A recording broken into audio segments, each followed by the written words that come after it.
You can hear me. Hello. I was setting stuff up. Now, I am here. And so is Guildmaster. Dang, I think I can eat in a short amount of time. I can't. I'm a very slow eater. I'm like, oh yeah, I can eat this in 20 minutes. I can't. Hello, Keto. Hello, Pikmin. How are you? I hope y'all are both doing well. I guess today might be the day crabs fries. The day that Armor Road fries, because we are. Well, I can't check what floor we're on right now, but I think we're in the. Right, 3-4 floors. We're at like floor 18, I think.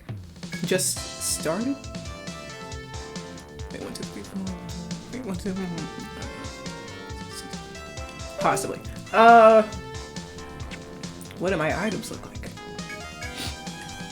Also, yeah, I finally got Ray and Pecking their bios. This has been way crazy overdue, but I finally did it. It's on the possible final episode of this playthrough. Sniffles. But it's okay, because second playthrough, yeah, that'll be focused on the Operator Guild, but you know, third playthrough, that'll be everybody, and the post-game. We have a lot of time to see everyone's bios. Not to worry. I'm reassuring myself right now. Doing good, already worked on my character for Ragnar's campaign. Yeah, I saw that. I was like, oh god.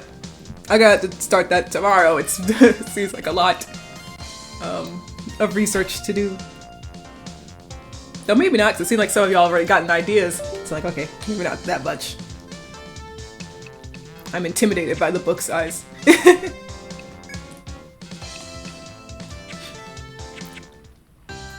But I'll overcome my reservations tomorrow. That'll be my free day. I will work on my character. In fairness, I've read through the books a bunch already. Oh, makes sense. Let's see, I did some...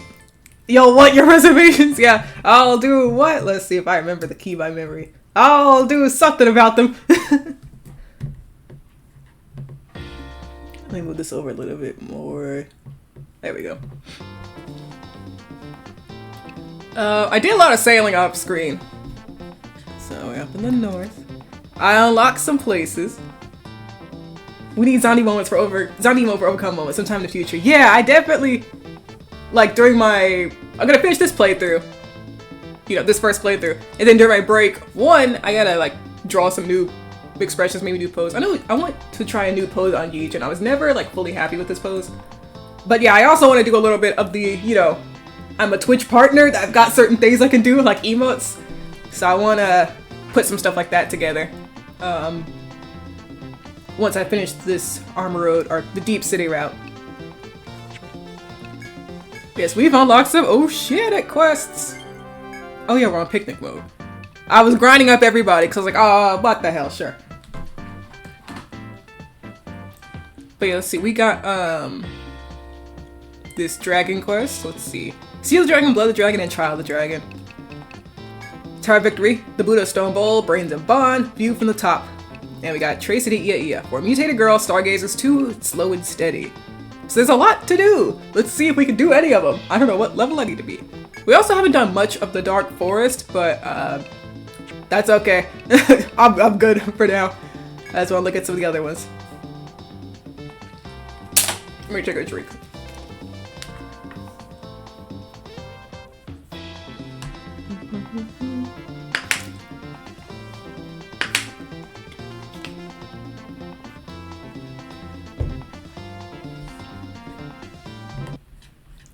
Fruit Punch Sam's. Welcome. Oh man, I need to get a revamped version of this app. I can't do ads.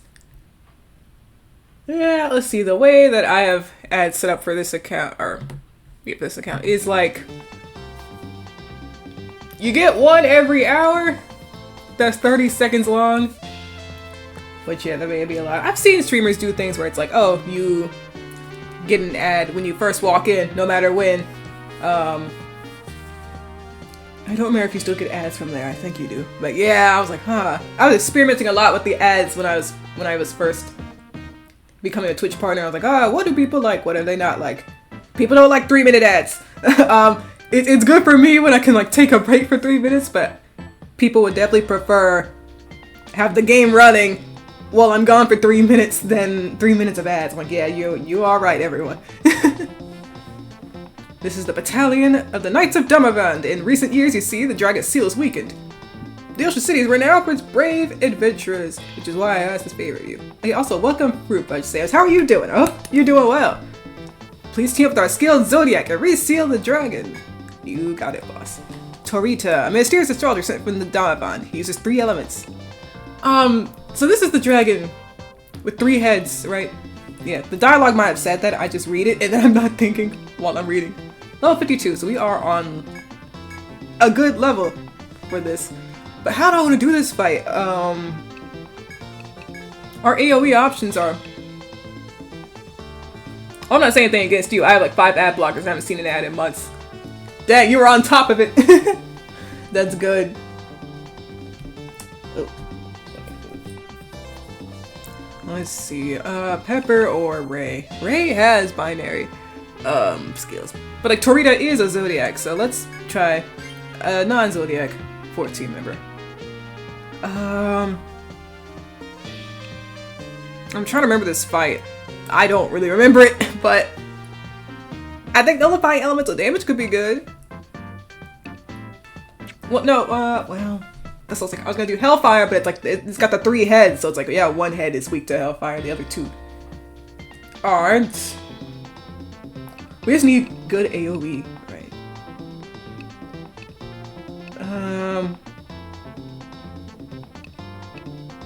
And Albatross is our only real. Well, no, Alba and Rumble can deal damage, so Mumia would be bad.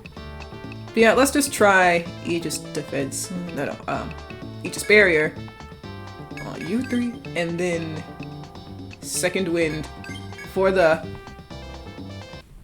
Royal Veil for the culture. After docking at Damavand, where it's said that 3-headed dragon lives, you meet with the Zodiac client. The man, his face obscured by his cowl, points towards the mountain shrine without a word.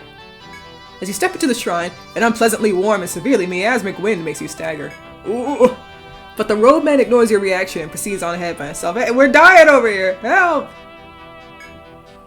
When you finally catch up to him in the depths of the shrine, you're confronted by a stunning being. His body is so large, you must look up to see that its terrible 3 heads. It is truly a guardian dragon. Now steel yourselves and follow the robe man into battle as he begins chanting his spell. Alright.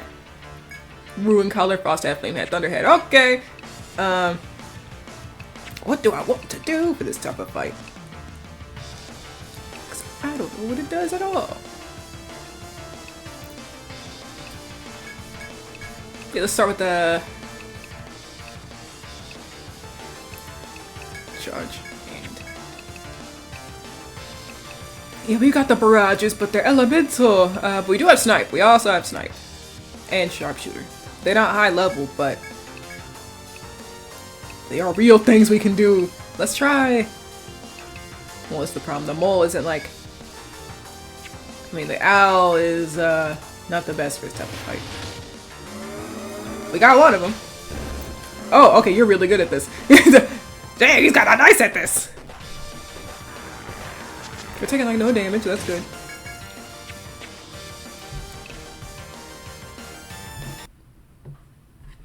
Let me see. This chat is small. Hang on a second, the music is familiar. Is this made by the same people who made Dokapon Connect? Don't look that game up. If you haven't heard of it, I'll buy it for you, so I can watch you experience it blind. Well, that is very nice of you to offer. But, Yuzo Koshiro made the music for Etrian 3, so if you look that up and see the same name in Dokapon, there you go. I haven't heard of that game, though. That's beautiful.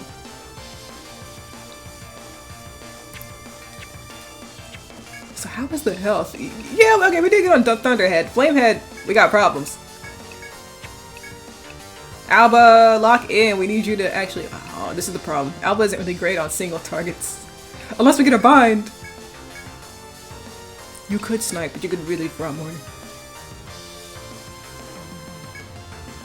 Yes, good, you don't know it. Also, this is concern cactus. Oh, wow! Cactus! Yeah, I was like, well, this person seems to know me pretty well. Whoever you are, offering to buy me a game. Cactus, OMG. I haven't spoken to you in feels like a long, long time.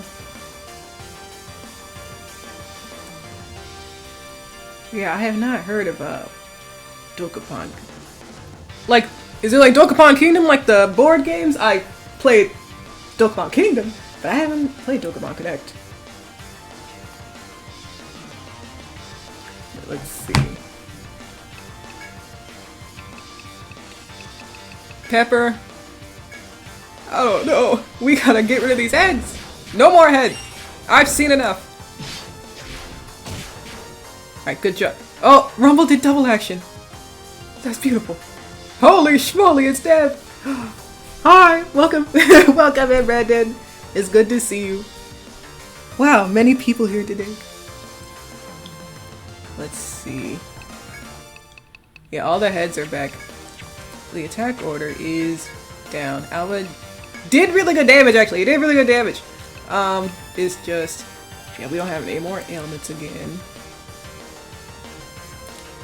I don't know. It's been a very long time. I have 9 to 5 jobs as a salary engineer. My free time is poof. Oh, great heavens. I am so sorry to hear this.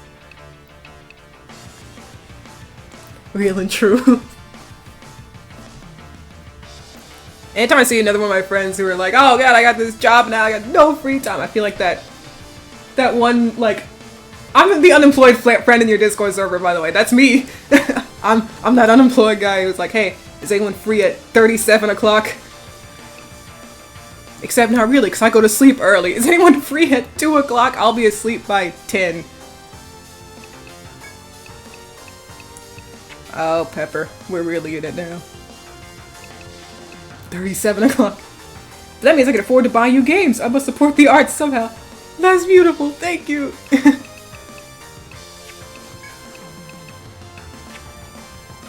Do these things still have... no, okay, they did just respawn. We don't have primal jumps on them anymore. Alright, Torito, lock in! Do something really cool and crazy.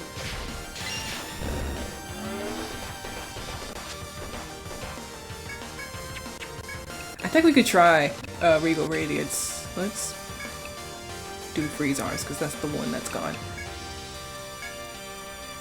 Alba, keep trying. Rumble! Honestly, yeah, just front mortar. Which one would we weak to ice? The fire one. I got nothing for you, Pepper, I can't lie. We can try Cow again.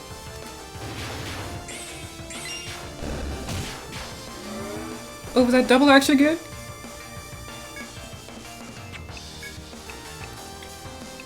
No, they're back! The heads are back! Already. But that's okay, we can at least try Regal Radiance this time. And we got...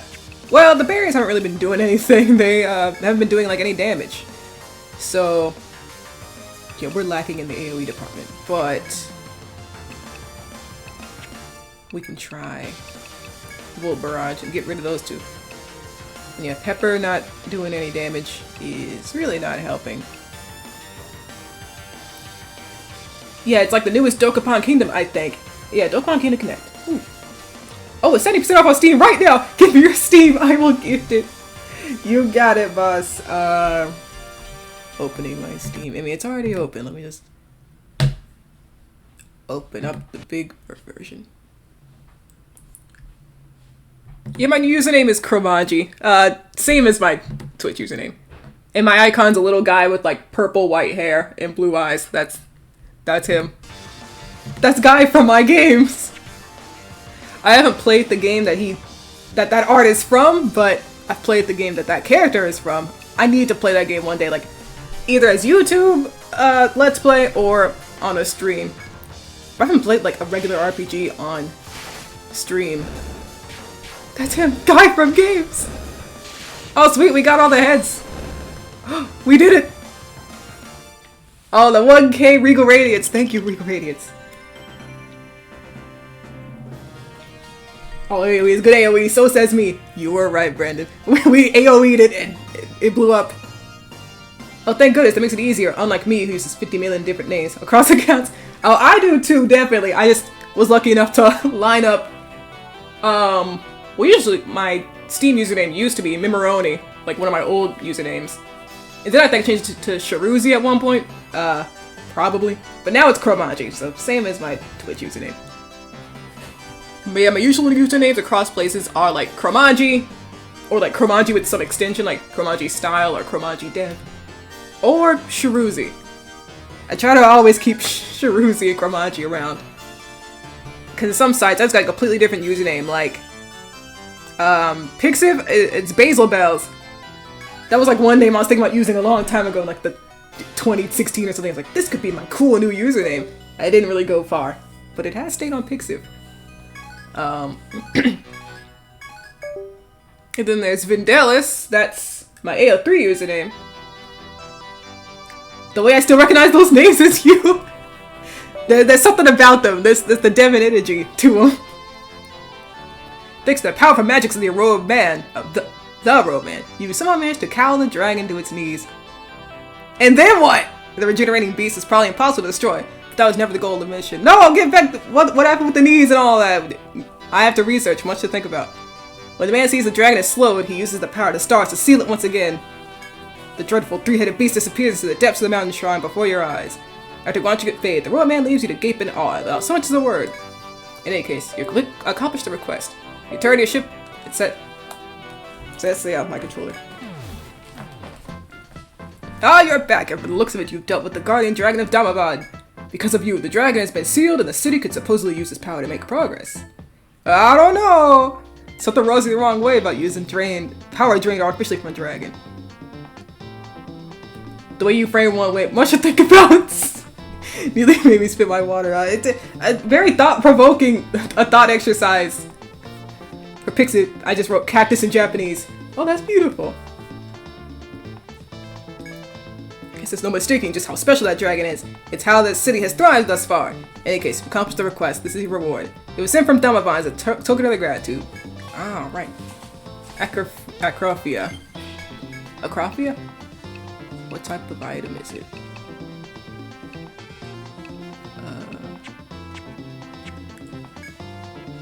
Is it an extension?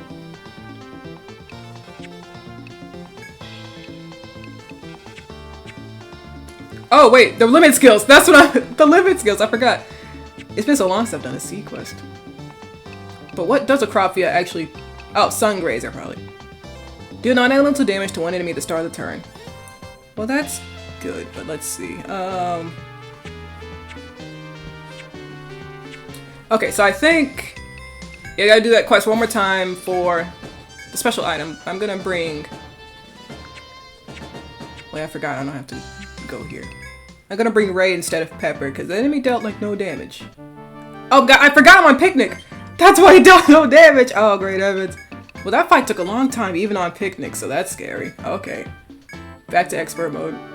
I was like, wow, maybe it's some special attack that it does, and right now I'm just avoiding its big fuck you attack, but no, I was on Picnic. Alright, let's try it again. Yeah, same team, except we'll put Ray. Well, now we might actually need Pepper. We might actually need healing. Yeah, has anyone leveled up? Alright, I forget to spend any skill points. Yes, okay. Solaris, let's keep working on Regal Radiance. What the hell, sure. Well, Albatross is 60. I did level up everybody a bit. I got them to around level 50. Which for some characters that was like 1 or 2 levels. But Alba, I think, yeah, he had fallen behind. Yeah, Charger's maxed out. We gotta do something about your single target skill. Yeah, we need more bind cut, I think. Rampage is just like... It's like these are all basic skills, but they all target different types of enemies. Break's just single target. Rush is a random target. If I need Rush for Blade Rave, I wouldn't have this otherwise. Bind cut. Single target, but bound. I know, Rampage sounds nice, but... We'll do some Blade Rave, and... Let's see, Avenger Wolfhound Charge. I Oh yeah, you also got Arbalest subclass, which I got proper form for you, but I don't know what else you really need.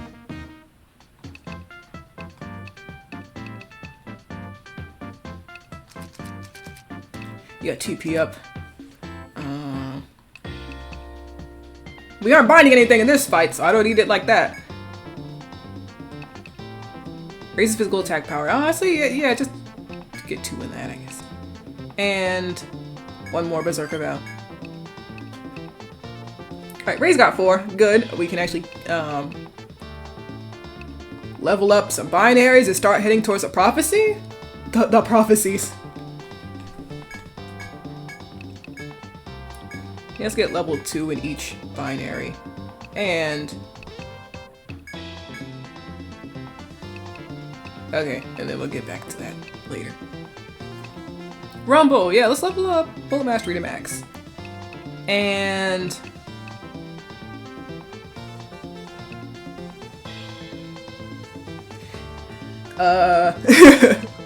so our AoE, right, I was thinking about that.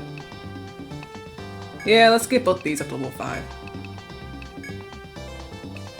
I guess. And Pepper. Yeah, max out Beast War. Why not? Do want you doing more healing though. You do not heal that much HP. I can't lie to you, Pepper. Okay, let's try and live. Actually, let me get more items.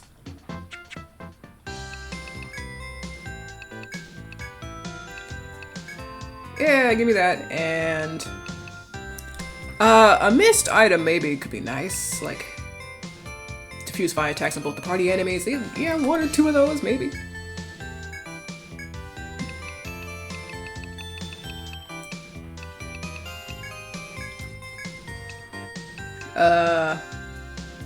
Yeah, Power Book. We should give this to Albatross. That's probably why I was saving it in there. He wasn't in the team or something. Albatross, it's time to eat. I hope you're hungry. I hope you like book. Okay. Oh yeah, what item did we get? Swag, okay. It's very nice. And this is worse. Okay. This is definitely worse. It doesn't raise tech like 3 times.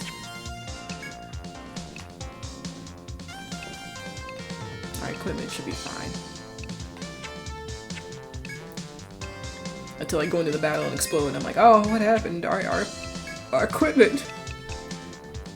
We don't have the stuff for that. Okay. Let's see how this goes.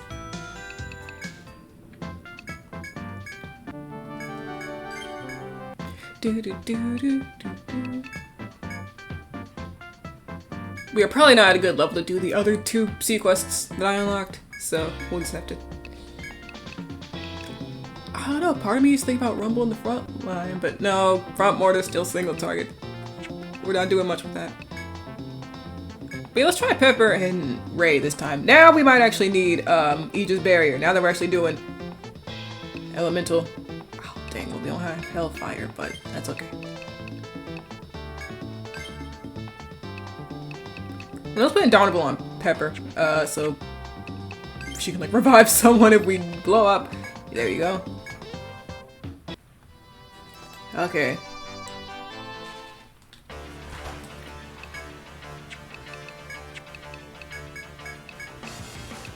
Then charge. Well, yeah, okay, yeah, attack order. Let's do Berserker Vow and then charge. We're just gonna go for like 1 big stupid attack. And maybe take a charge. And yeah, you start with your Indomitable and drums. No. Roar. I don't know how much damage I'm about to do, Pepper. Oh, you have binds. Okay.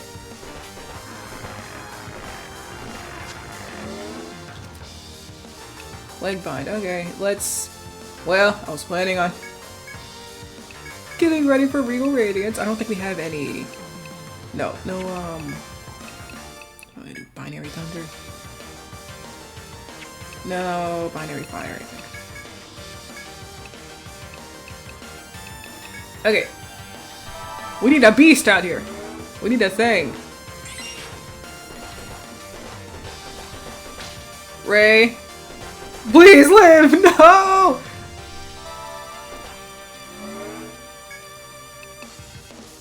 Okay.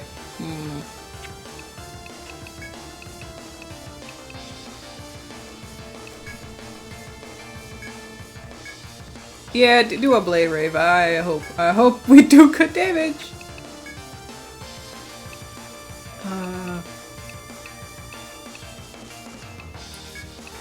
That's a beautiful Kronos icon. Cactus. I said I wouldn't drink, but I'm missing Dragalia like a motherfucker. The world is so cruel. To me in particular. Yes, cooperation failed.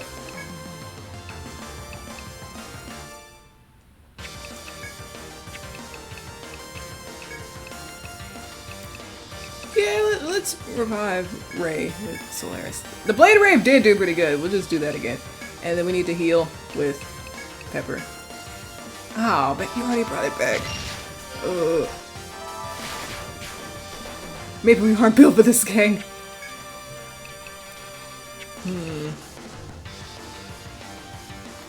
What do we have? We still have attack order. Let's actually put up, yeah, heal. We do need that. Sorry, logging in took forever. I sent the friend request on Steam. Crow's Nick's profile display name is probably Agron. Bird Persons is the account name. You got it, boss. Well, I'll do that right quick while I think about how we're gonna survive this. Alright.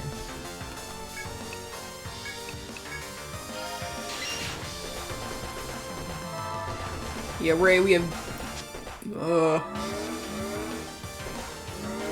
it's just a lot of chip damage, really. Like... all these heads are almost dead, actually, so hang on, we might have something here. It's just I need...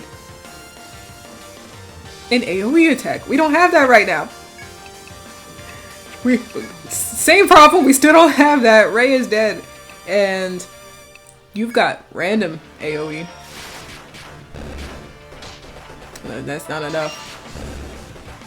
Oh, the head's gonna come back right now? Okay, no. If we turn this to cardboard manufacturing.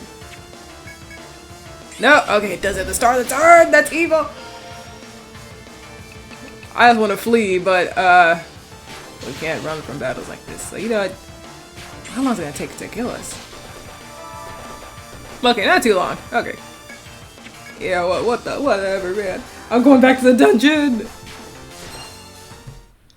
We'll figure that out another time.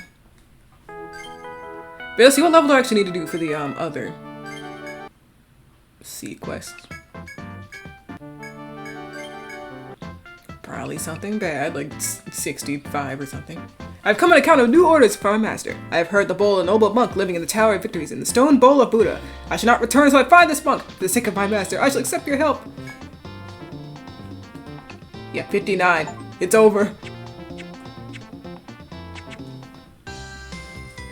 Wow, thank you for Tokapon. Alright, let's go into the dungeon. Walks away, sniffles. Is done. Yay! Okay, we finished floor 18. Yeah, we're on floor 19. So we got floor 19 and floor 20, and then we'll be done with the first route of the game. Oh my goodness. I'm making this sound very easy. Like we're not gonna get blown up.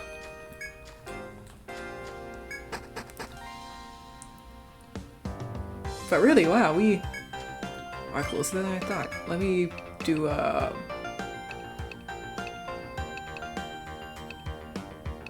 don't have the one that removes encounters? Oh. Nope. Okay.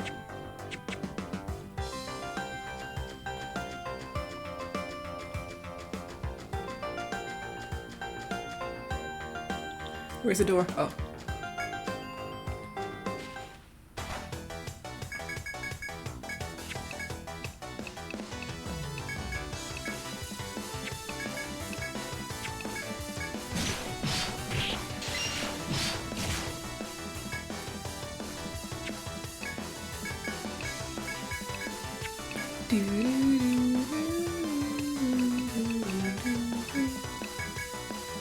I keep wanting to use front mortar. We're in the back row. You can't be doing all that.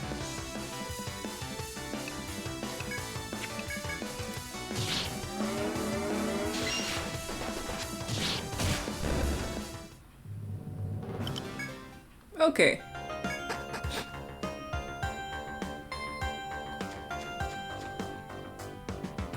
Oh yeah, whole new floor. Yeah, what's all this then? Okay.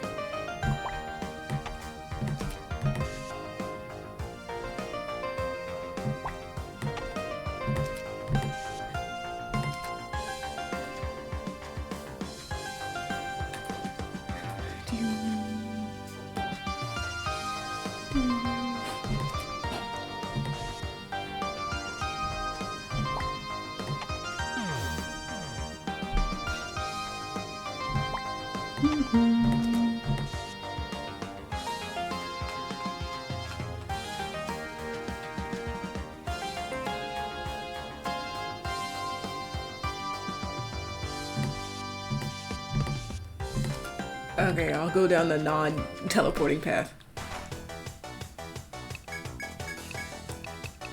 I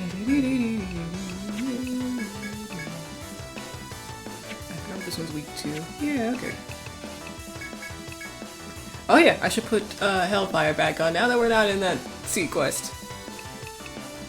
The sea quest that kills me.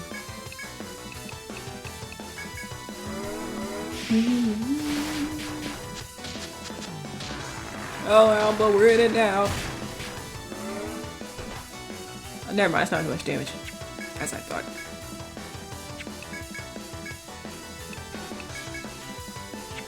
So yeah, Knighthood. I want that skill immediately.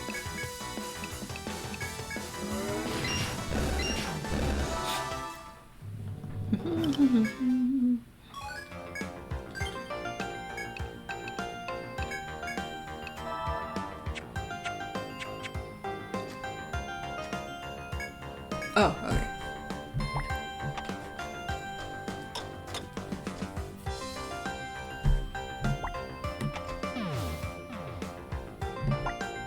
Beep, beep, beep, beep, beep.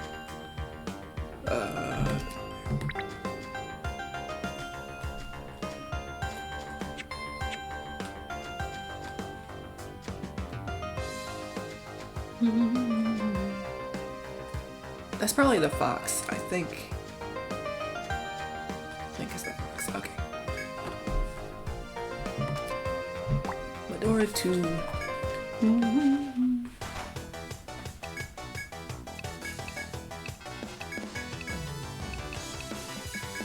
Oh, I forgot to change the skill again. Okay. Drums. So I could have called the cow. Snipe.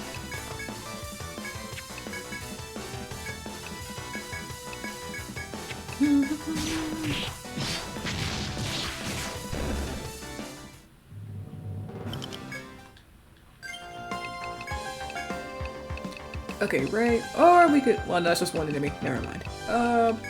Yes, Ray and Pepper have the highest tech, I think. And then, where is it? Yeah, regroup tactic, that's a nice one to have.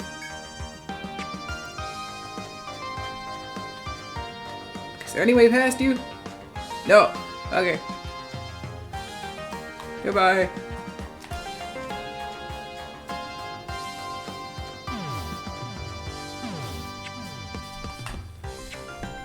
I'll open this up.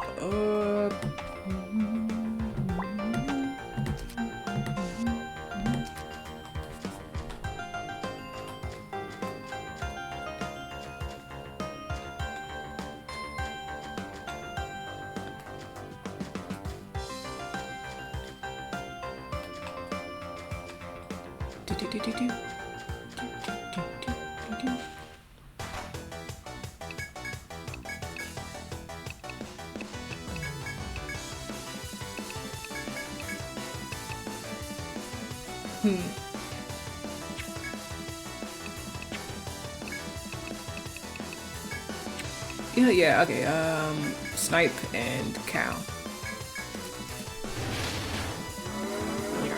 I should probably level up Cow. Really, I should, but like... Pepper has so much to do! She has so many things she could do in her build, like... Healing and monster summoning, that's a lot to do.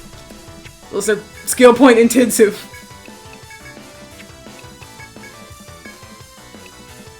Oh, yeah, let's Knighthood. And... Okay, you... Yeah, let's just do fire.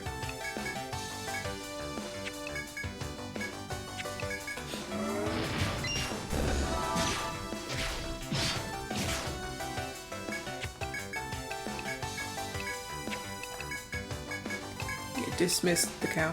Farewell. Do, do, do, do, do, do.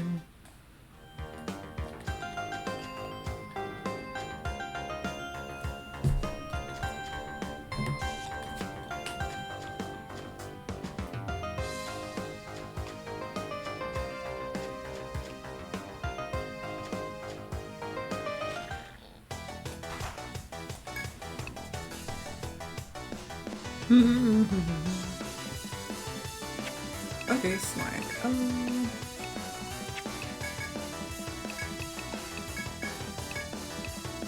Yeah, we'll try cow again. Or we could do owl, the owl strategy. Very reliable.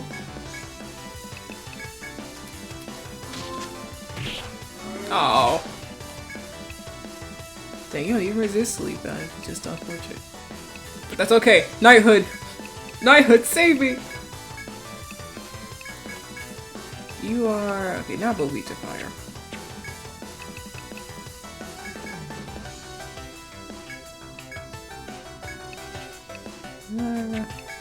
Alright. Yes, kill!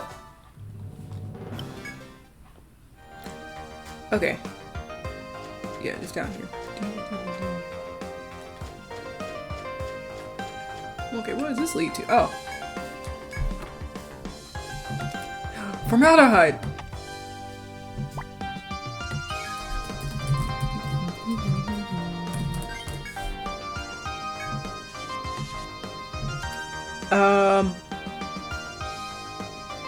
There's a way down there. Alright. I remember this floor, because I used to come here a lot in my first playthrough and fight the foxes around to level up. Bro, Dokapon Kingdom Connect has no sound credit, period! Good lord! There's just nothing there.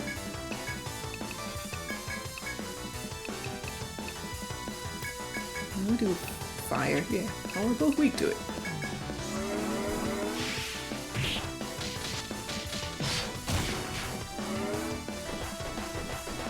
The world is so cruel when things are uncredited like that.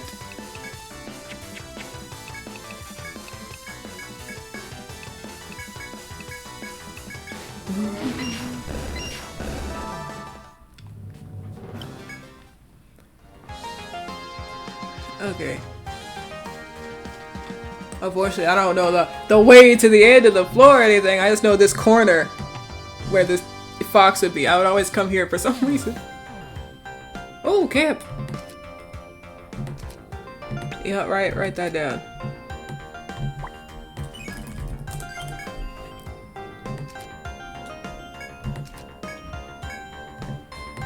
There.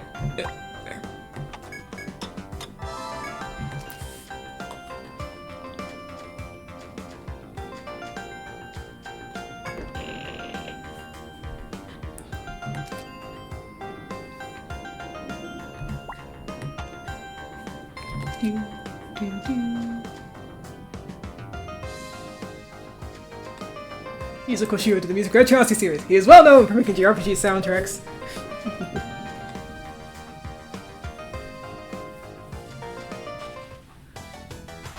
Oh god, not ambush. Death Scorpion. I think it's the first time. Yeah, first time I've seen this thing. You know what? Yeah, let's just do this. in charge. And armor pierce.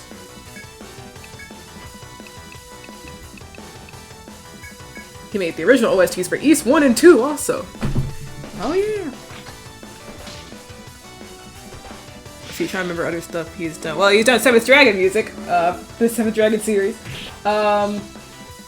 Like definitely some old like 90s and 80s games. Like there was some beat 'em up I think he made music for.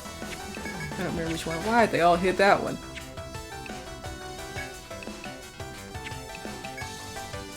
Also, what does Slayers have? Okay, regroup.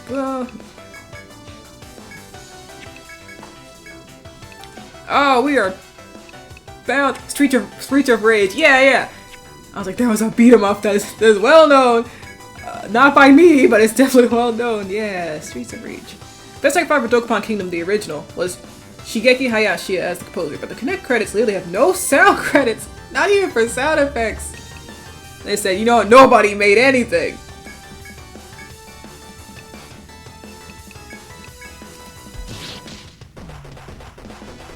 Yeah, beautiful like vine. Okay. Yes, be gone. I've seen enough! All that binding was scary. Like, I'm genuinely baffled.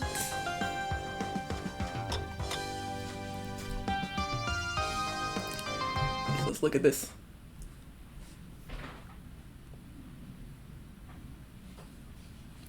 Access by pressing the tree on the small island. Wow.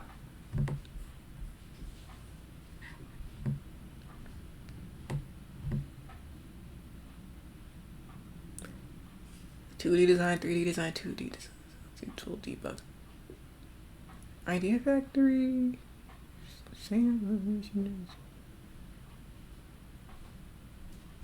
Idea Factory English.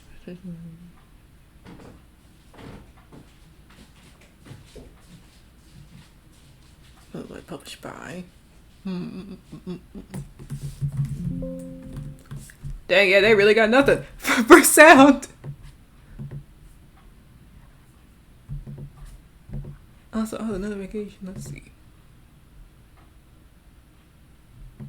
No, okay. Close that. Oh, it's nighttime now. Hello. This will take me back to over there. So let me. Yeah, what the hell? Oh, nope, this is somewhere different. I was like, this will just take me back over. Well, not exactly. I greatly prefer this type of puzzle than the invisible room. I can't lie.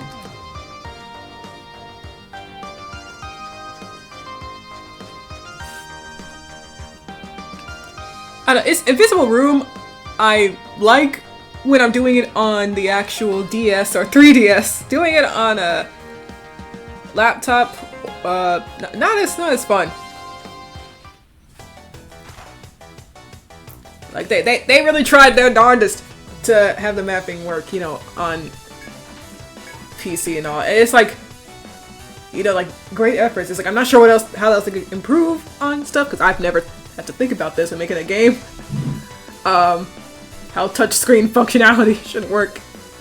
Drawing a map while dungeon crawling.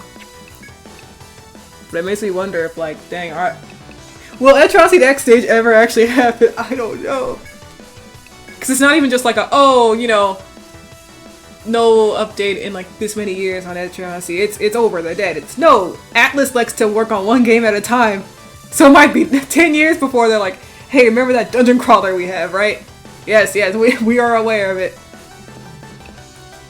And like, well, no, but we do remember Persona 4.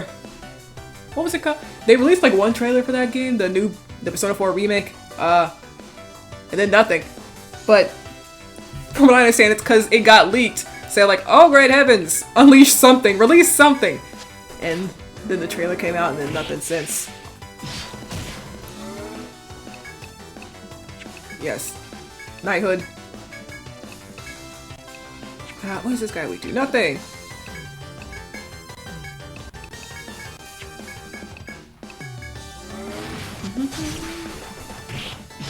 Oh, Alba, lock in! You had to live.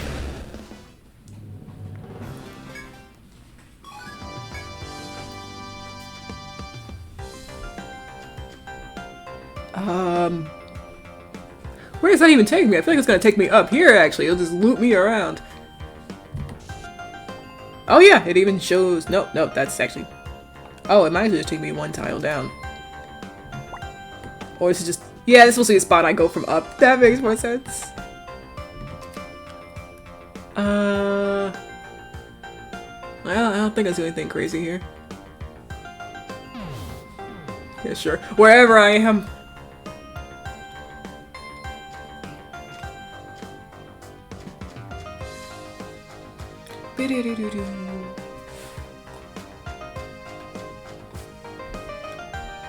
Oh, this is a down only. Yeah, your health is okay. Let's... Yeah, like Pepper, we've got to level up healing more. Either that or like give you something that raises your tech more. But I really like her being fast, like... Let's see. Yeah, charge, etheric charge. I want... this thing. Bound! Get its legs! Separator for Dokapon isn't very active, but I'm tempted to ask about the production. How do you not credit one of the most critical aspects of the game? Music is so important. I do feel like this a lot. Music is something really important to me when I'm making a game, which is why I really want to I want to start actually getting my own music for my games, like, you know, commissioning people, but I'm not making that type of money to commission a whole soundtrack. So, yeah, ideally it's like, oh, you know, if I'm a non-commercial game, of course, it's like, oh yeah, I'll just like find the right music for a non-commercial game. But down the line, I'd like to try to make at least one game to sell just to see how the process goes and how I feel about it. But in that case, yeah, I'd have to go the Kickstarter route for sure. But it's like 80% Kickstarter funds, the music. I got everything else, I think. Well, mostly. Like some plugins and stuff I would possibly ask for. But yeah, the OST would be like my main thing. Music is very important to me. Guess for now, headcanon. The headcanons that Yuzukishiro worked on Dokapon but didn't want to be associated with the most evil JRPG of all time.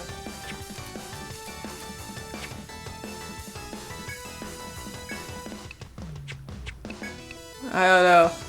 Etrian is moderately evil. Maybe Dokapon is too much.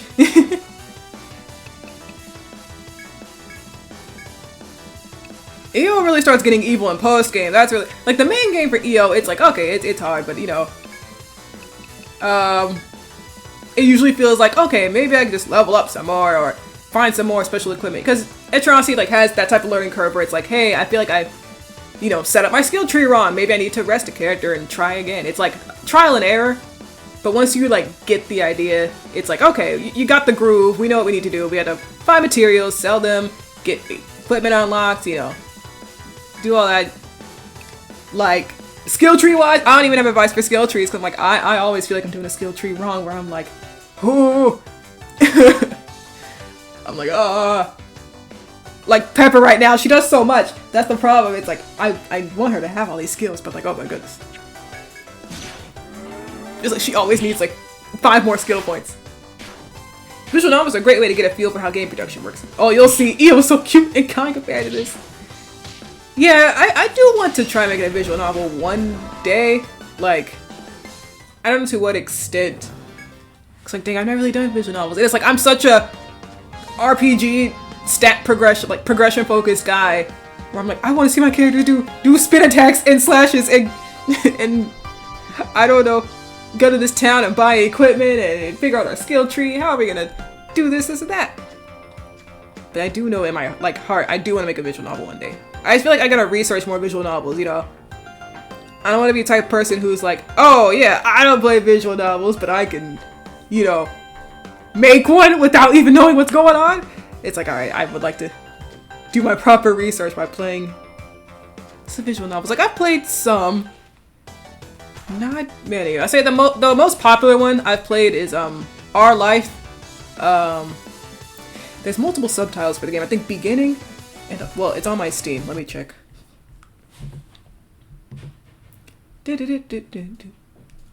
Where is O? Our Life, Beginning and Always. Yeah. We dismissed that. Okay. Blade Rave. Yeah, Our Life is probably the most popular visual novel I played. Even that game, I don't think is like crazy popular like that, you know. Or it might be really. I don't know. It definitely has like a fan base that I am aware of. I never really got into like the fan base or the fandom of the game or most games I play. I played the game. I'm like, that was very enjoyable. I'll post about it online, and whoever comes to me, that's it. I never really seek out like, oh, I need to find more people to talk to about this game with. I'm like, no, I'm good. I'll talk about it on my own. People can find me if they wish. So I definitely made friends from like games I, you know, played and talked about, like Etrian Odyssey. But oh, you'll see. EO is so cute and kind compared to this. Good lord. We still have regroup tactic. We do need knighthood. Do the oh no! Our head is bound. Okay, do a hellfire. Yes. And another charge. Aura Pierce this guy and try to put him to sleep, I think. Thank you. But yeah, it's like this has been a bit of a dilemma I've had where I'm like, the type of game I would want to try to make, like, as a commercial, like, a commercial test run, I guess. Be like, what type of game I want to make as a commercial one? It's like, I wouldn't want something that, you know, would have too much production time, because I was considering Omen of Apsides being a commercial game, which I still would like it to be eventually, I think.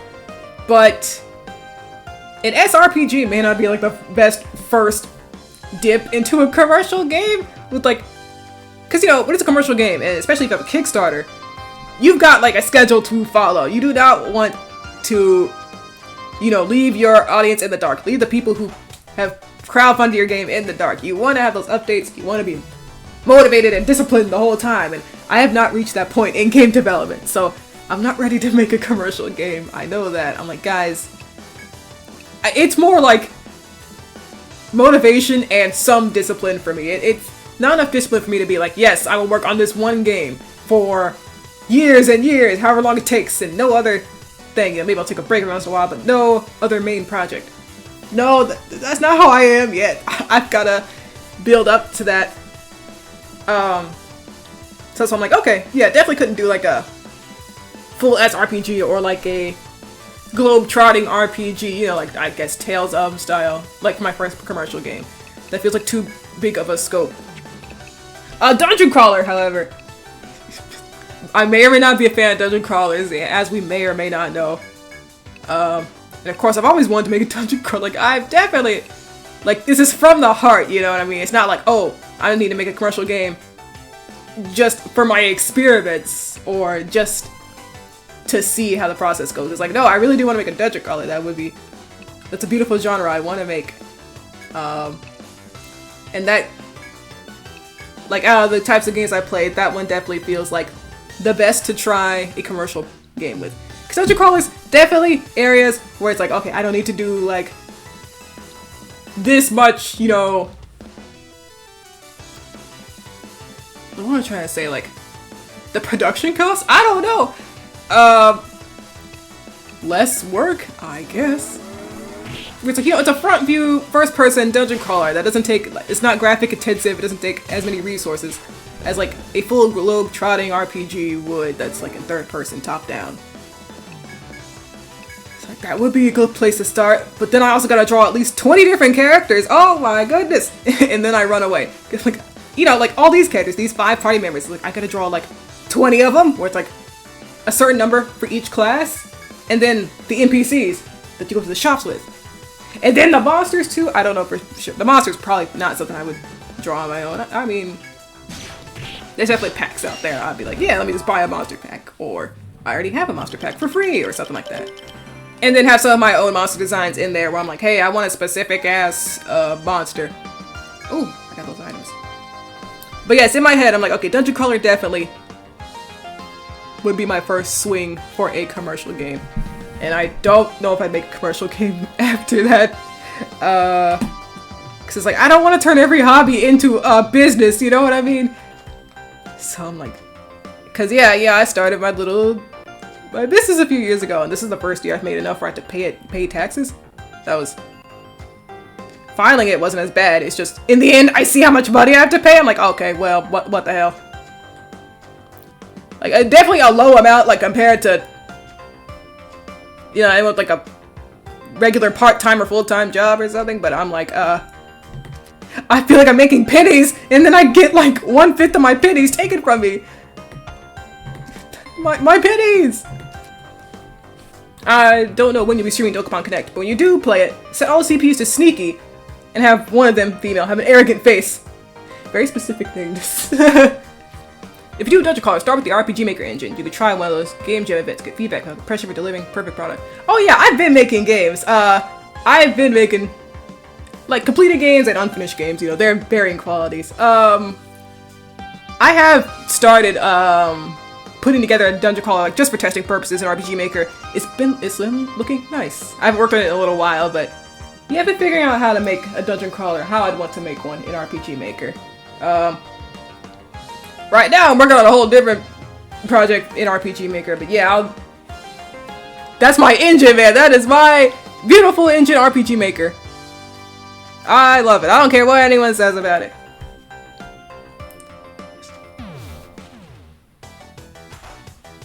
Look Outside did this. One of the best Lovecraftian games made. Ooh, I've heard of it.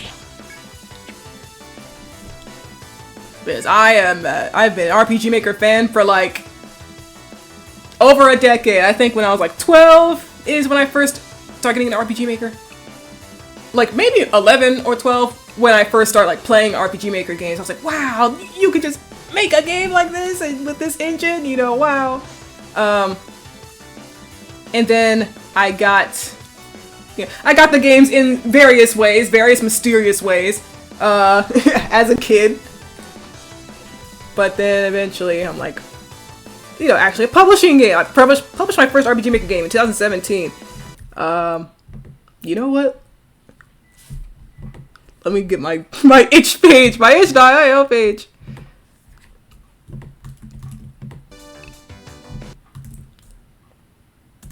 There's my itch page. Let's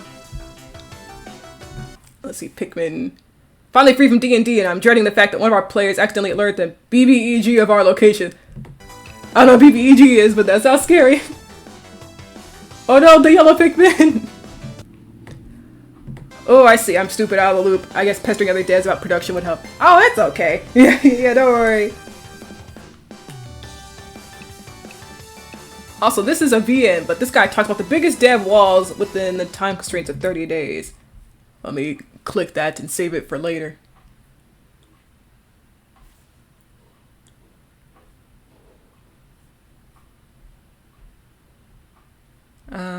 Right. Oh, I think I've seen this YouTuber before. I watched do a playthrough a long time ago of this one game called Grand Kingdom. I think I'm still subscribed to him. There hasn't been anything else of his that I've really watched, but I should. Let's see. No, we're on turn 2. We need Knighthood. Alpha isn't looking too good right now. But yes, game developing. Gotta be one of my favorite genders. One of my favorite side activities. So right now my current game deving interest is a game I've recently started working on called Marvelous Destruction, Guerra Elevos. It's got like no pages up or anything, so you don't have to look for it or anything.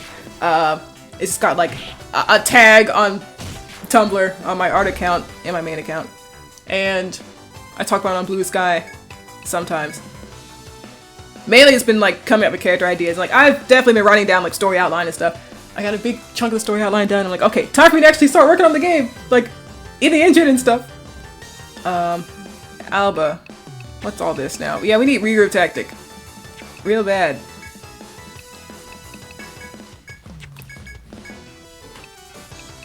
Call out. The most useful help comes from people who talk about what went wrong and well in their development process. Yeah. Oh, Alba. Okay, good. Everyone targeted the same one. We can actually... Here's how we can still fix this. Youch, okay. Yeah, you're still asleep. Okay. Let's... Nope, your head is sealed. Okay. Well, you're asleep, actually, so let's... Oh my god, everyone's out of everything. We gotta get out of here. There was a camp spot, but I don't remember... Quickest way to get back to it. Let's line here. Okay, you still asleep? Yes. Hang on, I gotta get real, I gotta get serious. I want Rumble to... snipe. Always do RP Piercer, that should also do pretty good damage. Yeah, there we go. Okay.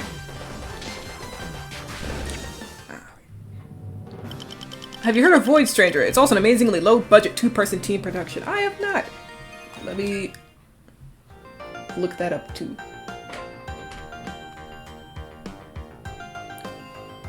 The art was on immense pain. Ooh.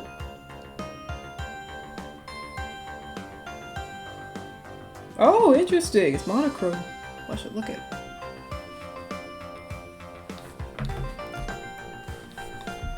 Yes, for me, the main struggle in game development, I guess it's just the motivation to keep going, I guess?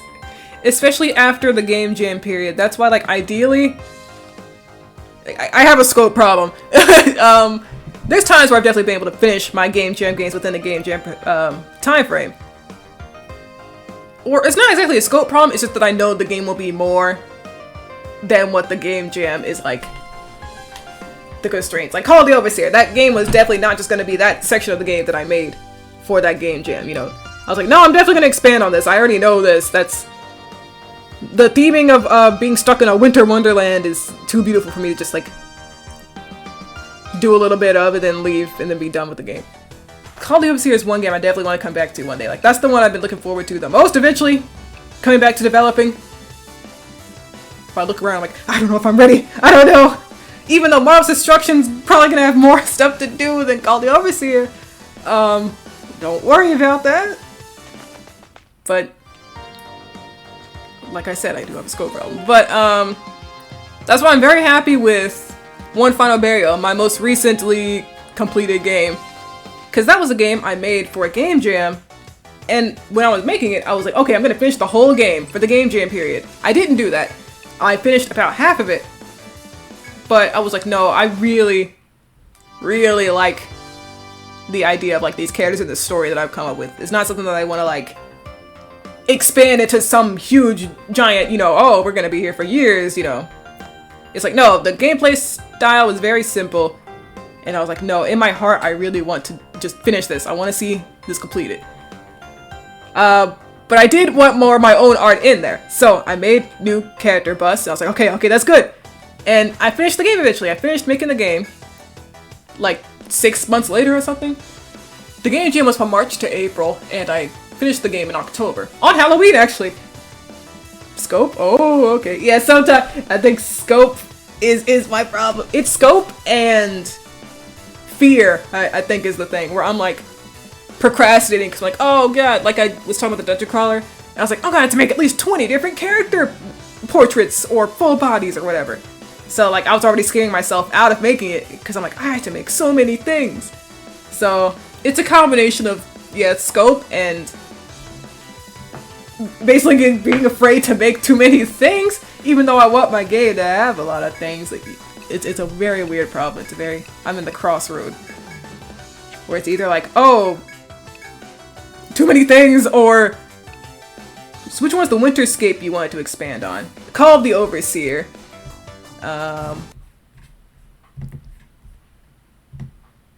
that one.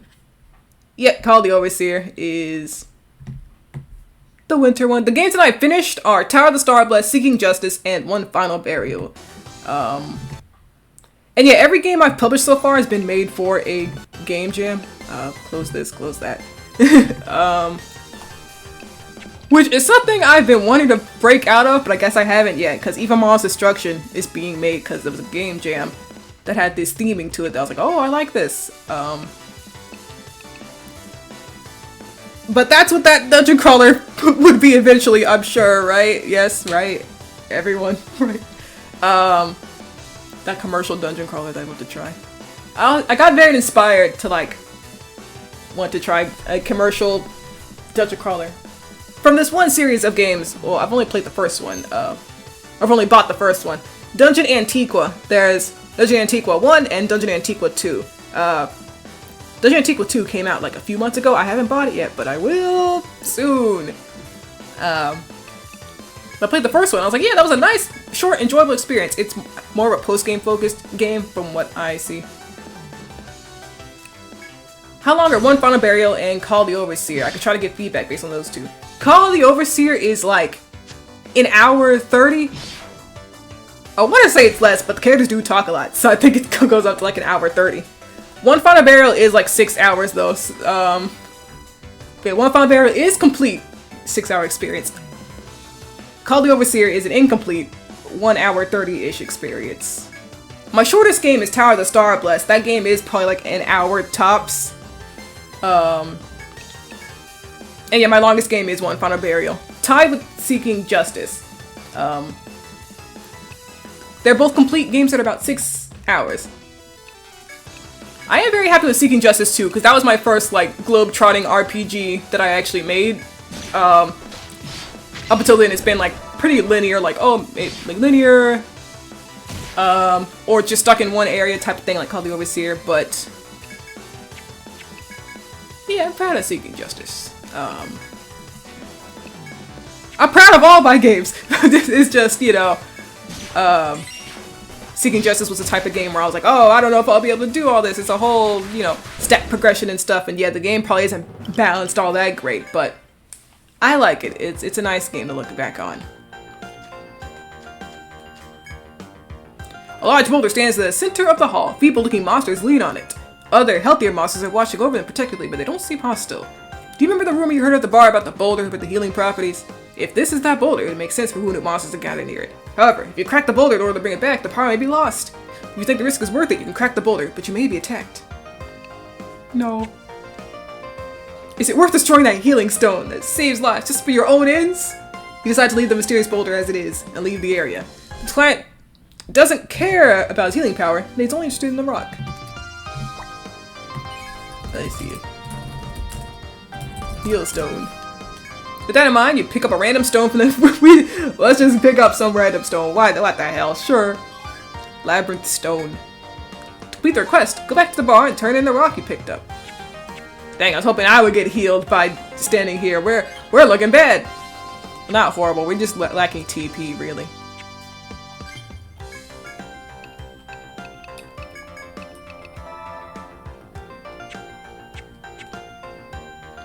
It's like, I want to tell big stories, kind of big stories. Not looking for like making a 60-hour game or anything. Definitely not. You know, like a 20-hour game or something. Sniffles.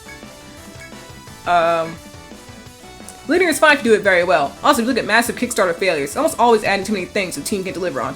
I want to give you a feel for your strengths and offer advice based on limitations. That's very nice of you. Thank you.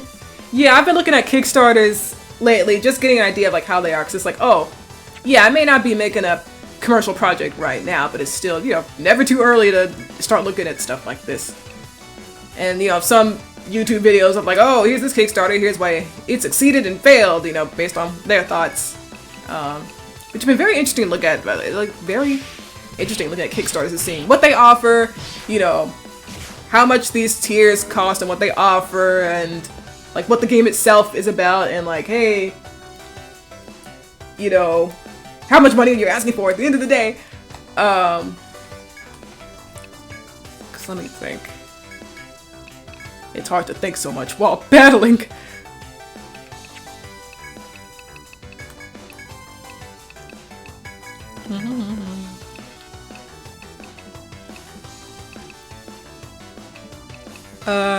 Snake Moon. But yeah, I was definitely like getting up in the scope for Marvel's Destruction, but I was able to like break it down. I was able to turn it down a bit in the amount of playable characters. Technically still 10 is probably a lot to some people, but they are kind of like 2 characters you only play as in the post game, so it really is like a main team of 8, which is like well-known RPG size. And I've fused a few characters together, which I think is a good move on me, instead of being like, no, we need them all playable. It's like, no, these characters can be combined, and you know, I can build like this character to be more fleshed out than if they were these 2 separate characters who have enough similarities to be like one character. All the characters I posted for Marvel's Destruction are like their own characters. They haven't infused in anybody. Yeah, I'm unfocused. The world is beautiful. I love talking about game development. We're gonna die. No, we can still turn this back to cardboard manufacturing. Thank you, Robo Pepper. We love you. If you do a commercial project, you need someone who understands finances and scheduling. They can work off the game or on the game, but someone who knows logistics is so critical to delivering. Indie animation experience is also very helpful for gauging this too. Someone who understands finances and scheduling. Yeah, I guess I really would be a solo developer in this, because I'm like, well, to hire someone, I need enough money to hire, and there's another 2-person team for an indie show. Ooh, cool. He's like, am I the finances guy? You know, points to myself, am I that guy? And do I know how to do this? Much to think about, because I did go to college for something like that, but I haven't used it enough, I think. I mean, I did start my own little business. It's not doing crazy stuff, but it is doing nice for someone who is not used to this at all.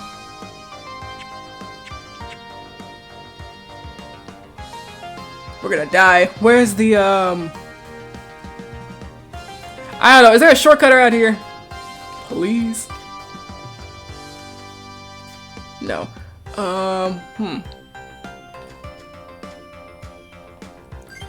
Yeah, the camp spot. Yeah, we gotta go back to town. We are not making it out of this. But let's see. Maybe we could. Oh. Maybe we could bring Peking and swap out Alba? Because I'm thinking about Front Mortar Rumble. I'm always thinking about Front Mortar. How can I make this about Front Mortar?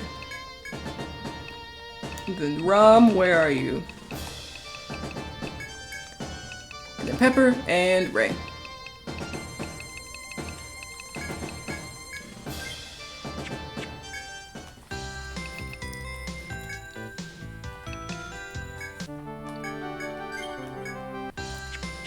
But yeah, for stuff like Marvel's Destruction, I'm like, okay, we're not doing commercial on that at all. Though I probably will commission like music or so, like a track or 2 for Marvelous. It really depends, like down in the future. I don't know. Oh, you sound mostly stressed about delivering things within a budget and in a timely manner, so you probably offload that burden onto someone. Also, you don't have to hire someone. The 2-person teams are basically the guy, the artistic vision, and supportive partner trying to keep them sane. Oh, well, that's beautiful. Yeah. But yeah, you're alright, yeah, delivering things within a budget in a timely manner. Yeah, because it's like, when I start a project, you know, I feel like I've got all the whimsy in the world, especially like hot off of a game jam or something, where I'm like, I can do this, I can make this game and, you know, do all this, but then I like lose the steam and I'm like, well, it's over. It's over, King. But I think I've gotten better about that lately, you know. Finishing One Final Burial was like a very nice thing for me. I hadn't made a game like in a few years since One Final Burial. Then I made Omen of Absides, which was also for a game jam. It was for a 1-map game jam, but I do want to expand it. But yeah, it's just the idea of like,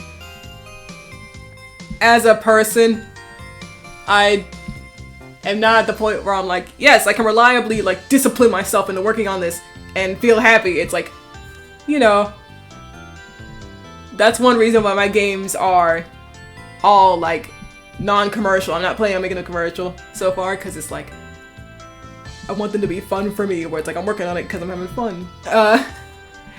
So if I do make like a commercial project, you know,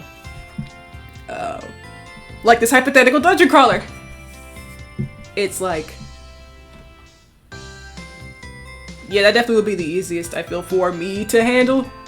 It's just first I need to design the characters. Like that's probably the biggest hurdle for me. It's like, oh, I need to make all these character designs. So I'd want to make all of them before I even think about starting a Kickstarter, basically. So, because I see that as my biggest hurdle, really. Well, designing all the characters and like having the battle system UI like look good the way I want it to, something like that. Think Toby Foxy. Toby Foxy. Timmy's basically the only reason his works are what they are. He has the idea that she made them work. This is true. This is true. Yeah, like they shake hands, they put their stuff together, and then you get Undertale and then Deltarune. But yeah, right now Marvelous is my priority. But Marvelous isn't a commercial game, so I feel like, alright, I don't have to. It's for a game jam, so I do have a time limit in that sense. But I'm like, okay, after that, what am I gonna do? Ideally, I work on the game more and finish it. But yeah, that's where I am right now, just focused on Marvelous Destruction. So I'm like, hey, this is just a fun little thing where I'm not making like, you know, big aspirations for a commercial seller. It would be cool for me to actually put a game on Steam for once. Because it doesn't have to be commercial to be on Steam. I'll just put it down. We only needed one Violet Tail. Okay. I didn't know that.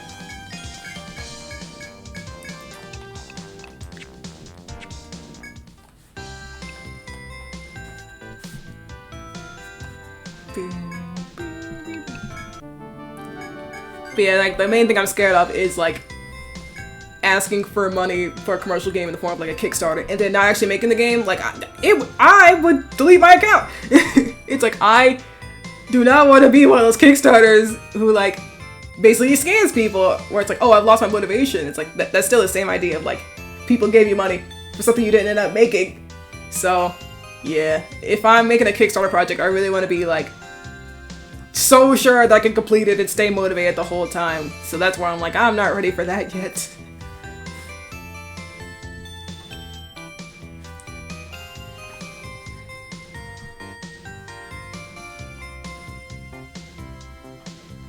It sounds like you'll be best served by a platonic dom of sorts.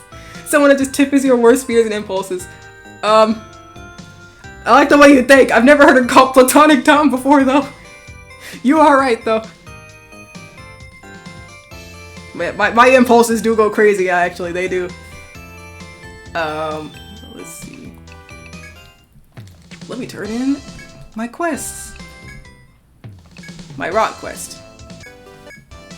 Well, welcome! Were you able to get the requested item? That's certainly a way to phrase it! Yeah. That just looks like what a rock looks like. Are you sure it's a mysterious folder? Well, there's a quest to find something like it.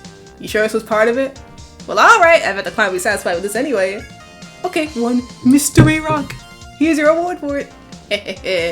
You had better be this conniving from now on, okay? You got it, Missy.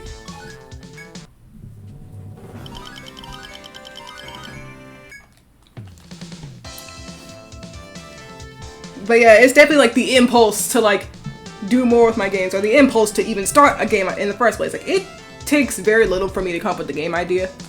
Like very little. So it's like, because there's so many beautiful ideas out there in the world, and so many beautiful stories I could tell in the world. But it's like, well, there's so many ideas, but which one am I actually gonna tell? I can't tell all of them.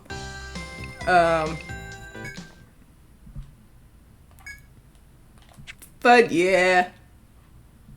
commercial project, not in my field of vision right now, I don't think. Well, definitely not for Marvelous. But hypothetical dungeon crawler Lambrana's branches. I would like to try to make that commercial. That would be something I would like.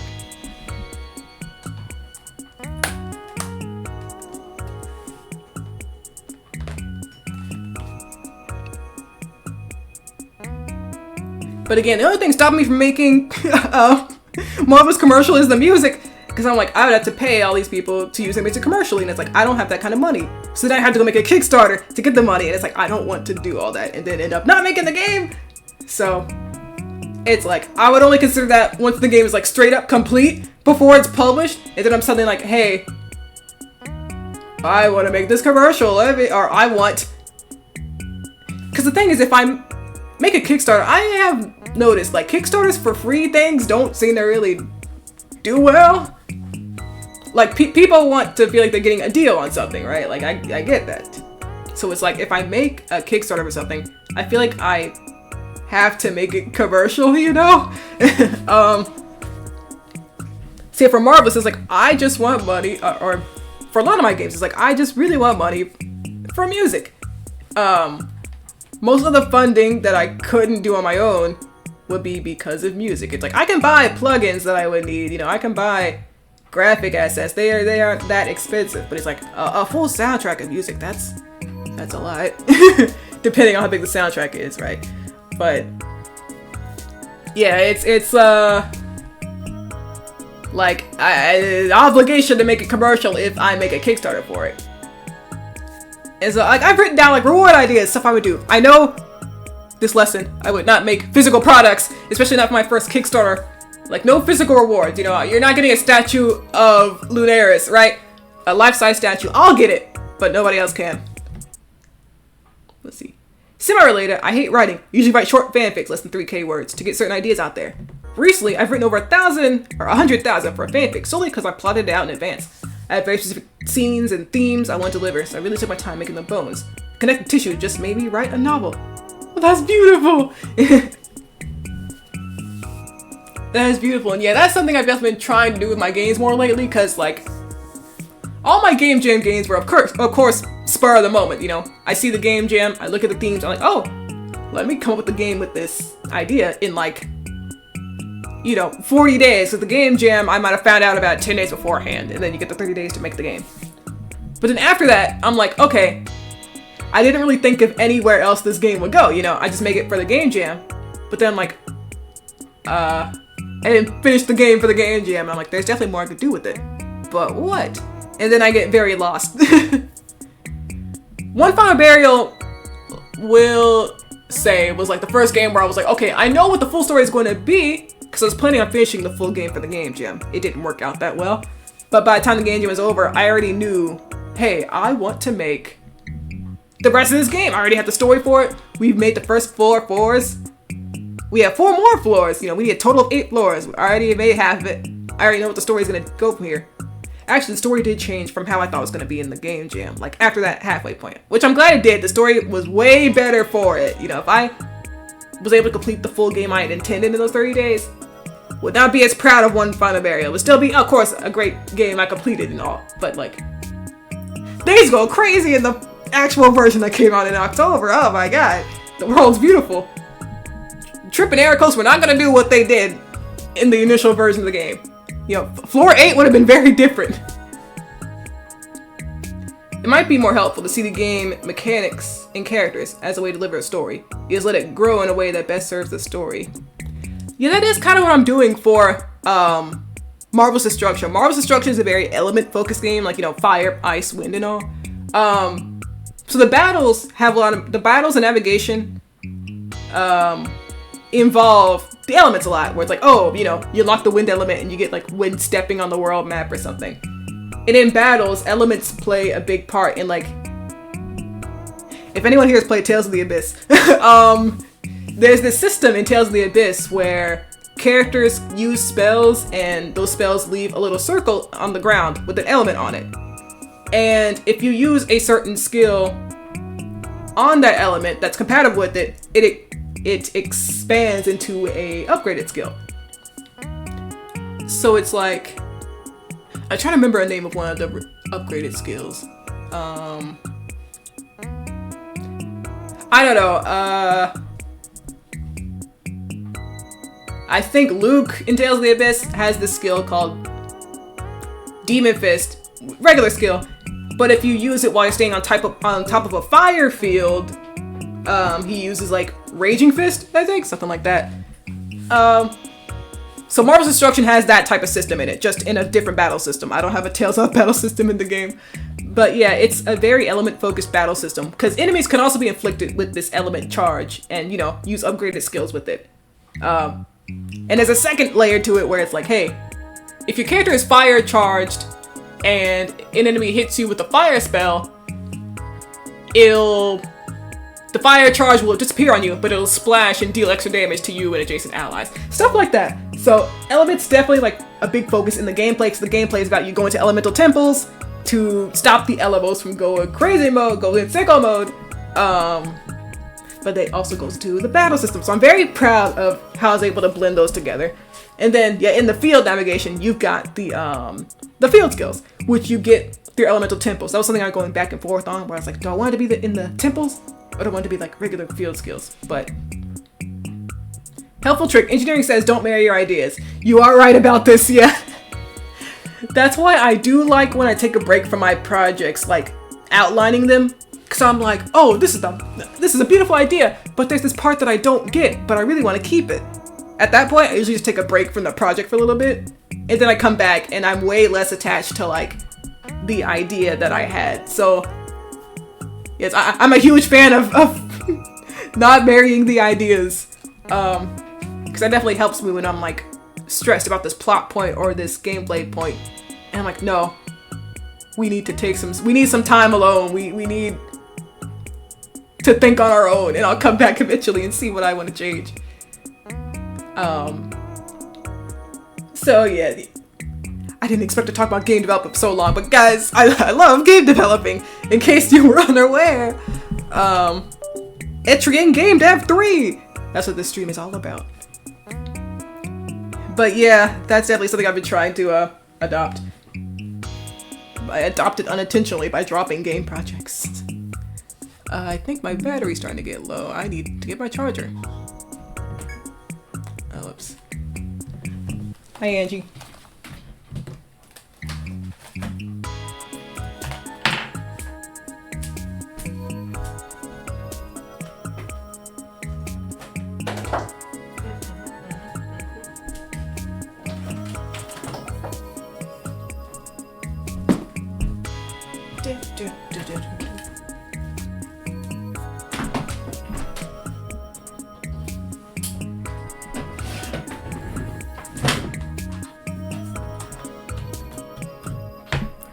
Let me get a drink.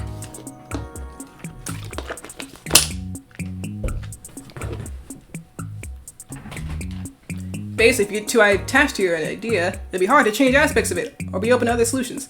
This helped me so much. When I couldn't make something work, I stripped it down to its core, either reworked it to make it fit or scrapped it for something else. Yeah, like there's a beauty in being able to be like, okay, this isn't working, and I shouldn't be stressing myself trying to make it work. We just need to change something. There's beauty in it.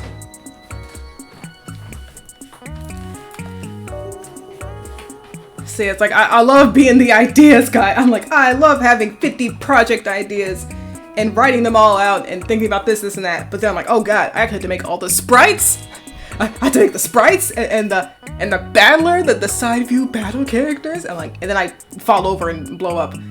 But I did pretty good. I made a character sprite. I finished it yesterday.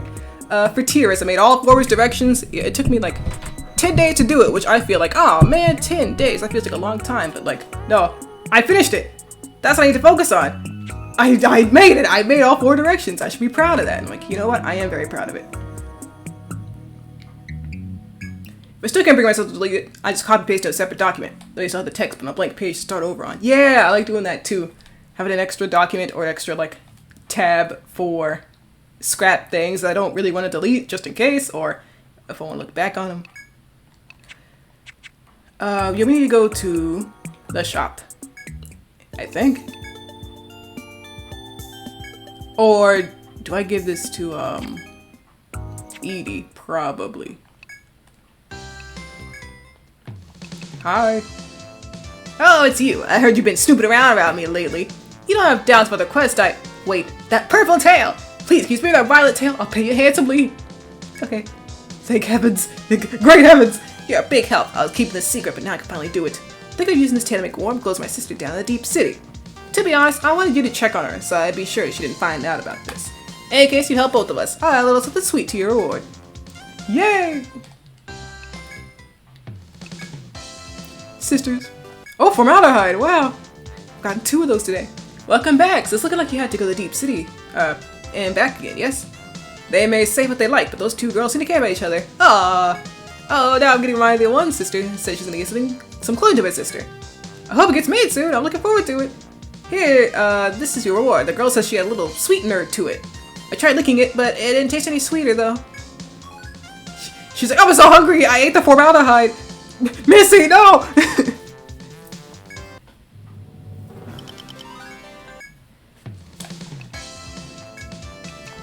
Missy eats it and then drops all her items? She drops everything in the shop? So I got 4 formaldehydes today. Oh my goodness. That's a lot. Intelligence book. Yes, Ray, we've got to get smarter. Or no, wait, Pepper, we've got to get smarter. Pepper, you need to heal better. But yeah, oh, game development. It's a tricky thing. And sometimes I'm like, I wonder if I can make 2 games at once. I wonder if I can switch back and forth between making 2 projects, because I have so many projects in my head. I'll definitely not be able to survive long enough to make, I'm not going to live up to 200 making all these projects. I don't know. Like, I have heard this advice where it's like, hey, if you've got ADHD, which I may or may not have, probably. How often do you stream, by the way? I've just started streaming again this year, back in March, late March. So, ideally, once a week on Wednesdays or Thursdays at this same time. I always try to start streaming at the same time, like 4 o'clock where I am. But yes, I try once a week, so hopefully I can do that again, because I took a streaming hiatus. Though honestly, I'll probably be taking another break after I finish this route for this game. Like, unless there's some short game I want to play in the meantime, maybe. Much to think about. I'll try to keep an eye out for them. Yay! Alright. That's very nice of you. I desperately need to get back to streaming myself just at least once. At least once. Would be nice. It felt rough to get back into streaming. I was like, well, I guess due to certain real life circumstances, but even like, I took a break all December because I was like, okay, you know what? It is December. Let me take a break this month, you know. It's winter break. And then the year started and I was like, I hadn't thought much about streaming, but then something happened and then I really wasn't thinking about streaming. And I was like, well, but by March I was like, yeah, let me try a birthday stream because I've done that before, you know. I streamed every game I played on one of my birthdays. Well, I tried to do it all on the same day, but then I was like, guys, I can't do this anymore. I wasn't built to stream this long.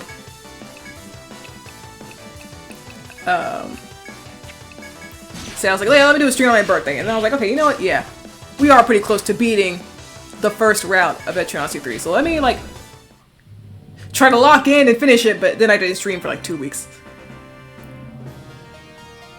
Undiagnosed ADHD?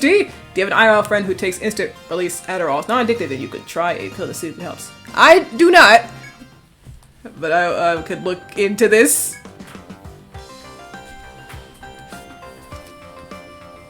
Yeah, I'm like in that undiagnosed, but what else could it be phase, stage, or the stage of my life where I'm like, what else could it be?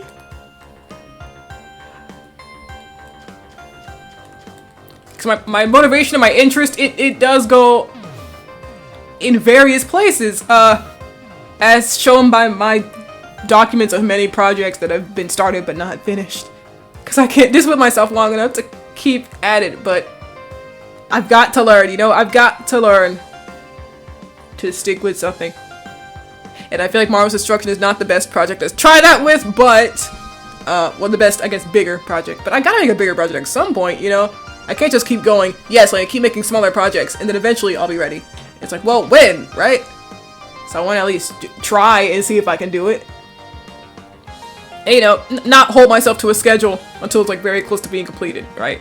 Marvel's Destruction, it could take 3 years, it could take 10 years, right? I don't know. But it's not something I'm trying to, like, stress over being like, okay, complete it by this point, right? That's for the commercial games. That's for the big ones, right? Because there are people that I'd be letting down other than myself if I don't complete a commercial game that has been crowdfunded specifically. Which way do I go?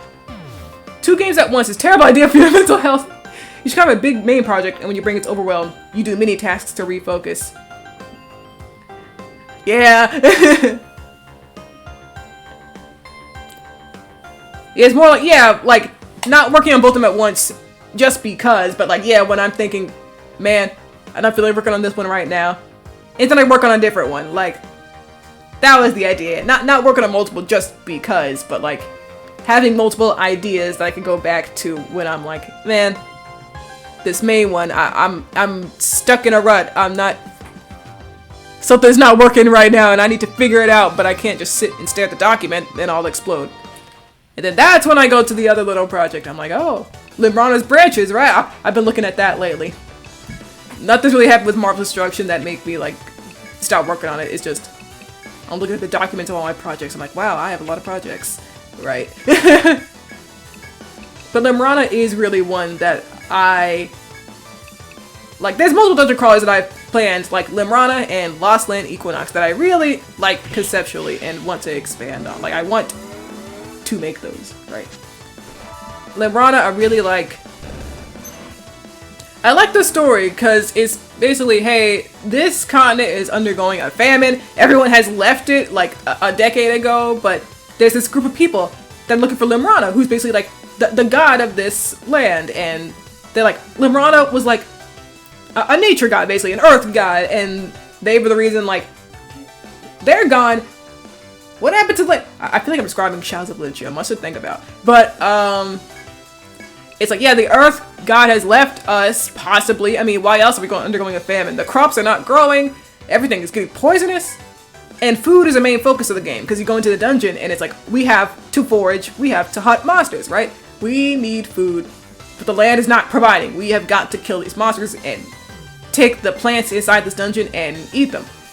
And I like food-focused games, so that's a motivator. Also, I've designed some baddies for the project. Rongo, I will come back to you one day. But, no, really. I like the class ideas, too. Because religion is kind of a focus of the story, where it's like, oh, Limrana. You have people who follow Limrana's teachings, and they're, like, classes of the game. And they're basically, like, dragon cosplayers? What's the name of that project again? Limrana's Branches. It's not one that's on my page or anything. No, that's only a project I've done outlines for on my documents. Like, I posted about it a little bit on Tumblr. Like, I could. A little bit. But yeah, it's not anything that's got an actual game page or anything.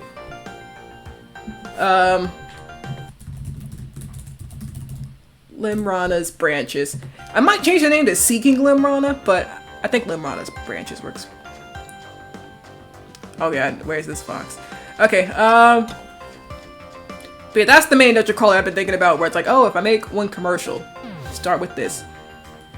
Cause it's I think the premise has a lot of potential to become a slow burn horror.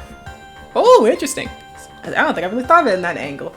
Because again, the idea is like, there's this one place called Limrana's Eye, and, well, it's a statue that's inside of one of the churches on that continent.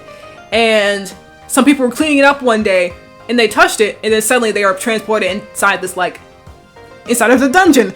And they were able to find their way out, but they're like, guys, we need to go in here. This is Limrana's eye. Maybe Limrana's in here. Yeah, they're trying to figure out what does this mean. So that's when the investigation starts, and that's when your character gets, you know, maybe they're hired or maybe they travel there on their own. You know, it's a dungeon crawler with blank slate characters, so you can come up with your story for your character. You can be like, oh, my character did this or they did this. Oh, a shortcut. Well, I think it could be one way. But yeah, like food and starvation is like, and rebuilding like a lost, you know, an abandoned continent is kind of like the focus of the game. But also figuring out, hey, where is Limrana anyway? We're looking for this, like, are you in this dungeon? What happened to you? And Rongo is the guy leading the effort to find Limrana. And, you know, he was working with someone, Aryan, and they are the ones who they were cleaning the shrine and they found this weird interest open up. So they're the ones who start the what am I trying to say? They are the one who call for explorers basically to come here and help investigate this big dungeon. So that's how the story starts. But it's a project idea that I definitely really like.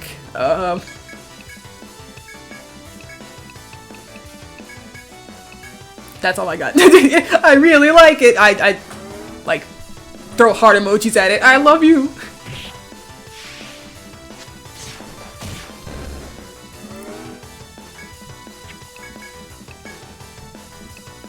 But yeah, if Marvelous would be like my main project, Limrana would probably be the side one, which sounds backwards, right? The potential commercial project be the side one, but it's like, guys, like, if I was working on multiple projects at once, or if I wanted to. Right now, I'm just like, yeah, let's do Marvelous. Oh, one of Absidy's is like, honestly, it is in that spot that I was describing earlier, where it's like, hey, this project has certain, like, hang-ups on it that I'm, like, attached to, but I know it's not working, and I'm trying to make it work, and I just need a break from it. I'm like, okay, I need to step back from Absidy's a bit, because there's certain things going on, like, certain things going on, where it's like, oh.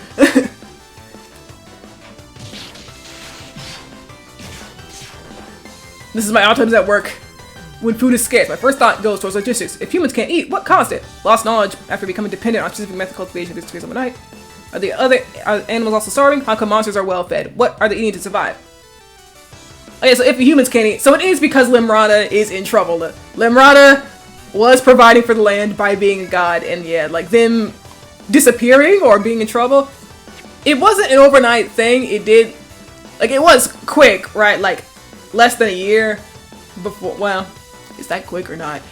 No, I don't think. I think but yeah, it's like, it was a gradual thing where they're like, hey, plants are starting to come out, they're not really growing as big, and then eventually they're not growing at all. Lost knowledge of becoming dependent on a specific method of cultivation that disappears overnight. Are the other animals also starving? Yeah, there's probably not many animals left on the actual land. The monsters in the dungeon.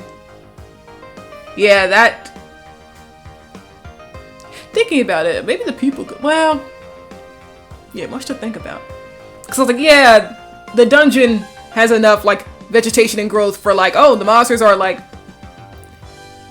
able to survive in there and stuff. People hunt them down, but, like... Do people live inside the dungeon? Some of them probably do, if I think about it. Because it's like, some people definitely want to try to make the land work. It's like, no, we still have faith. You know, if we keep trying, it'll eventually start growing again, right? But some people are like, I'm going to live in this dungeon that has food and monsters. But some people are like, well, I'm not living in a dungeon. I'm just going to live, like, right outside the dungeon in the town, right? But go into the dungeon when I'm hungry. But this is only one continent on the planet, so there's a number of people who just left the place for good. They're like, no, we're not coming back. We're going to this other place. That's normal. That's not going under a famine. And like, okay, man, whatever. So I want to go over here. Don't know how. I've gotten over here before, but I guess I gotta teleport, yeah. Ouch. But yeah, Limrana is a back burner project. It's not one I'm gonna work on now, probably. Like, it definitely is something I'll be looking at and, like, making changes to and stuff, but Marvelous is the main one I want to work on, for now at least. How are the animals adapting to this? This is a mass extinction type event that causes rapid microevolution. The idea that the dungeon is unaffected has interesting lore implications. Yeah, the dungeon only started to exist once this happened, so there is a plot point with that. It's just spoilers. Spoilers for something I won't be making for like a decade? Yes, I'll keep them to myself. Or at least not talk about them during stream. Like, we can talk in DMs or something about the project, yeah. So there is a reason that this labyrinth mysteriously appeared once Limrana went missing. And only got discovered, like, at a certain point. So yeah, there is something behind this.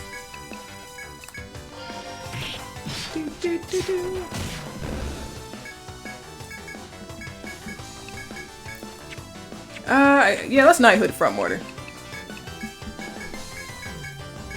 Rumble, blow this thing up! 1.3k damage, that's pretty beautiful. Okay. Well, no, that took me back to the entrance, right? Yes. I think. How do I get over there? I just need to... Well, no, because if I go here and I go here, yeah, that just takes me there. Oh, okay, I see. If I go here and go here. Or no, I don't think I need to do all that. Maybe I do have to do all that. Okay, I see. I need to go down there. Well, that takes me over to the camp. And that okay, I need to go back to the camp area.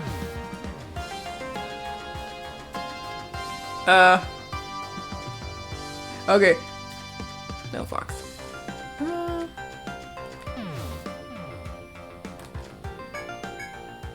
Oh, I don't have any Teds. No. Well, Rumble's TP is low. We have one arena left.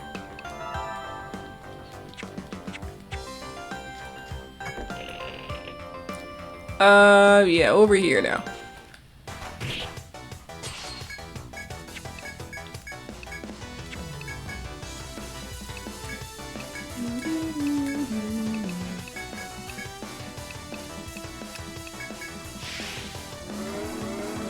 But yeah, let's see.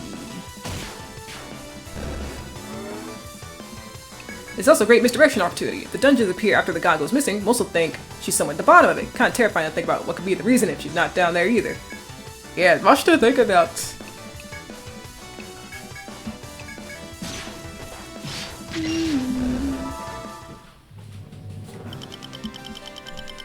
There's a lot of story potential in Limrana. There are some plot things that I had figured out. I'm like, oh, who is Limrana? And what is Limrana doing? I do know those things, right? I do know, like, why did Limrana disappear? I know that. So I did try to figure out a lot about Limrana because, you know, they're the focus of the story. So I was like, okay, why did Limrana disappear? Why isn't Limrana showing up? What happened? Why is this dungeon here? Why the dungeon is here is something I have been, like, debating between, like, certain ideas. I'm like, oh, it could be this reason or this reason.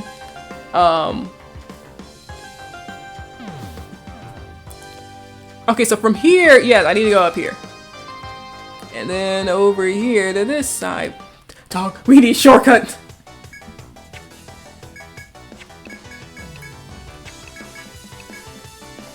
We need shortcut.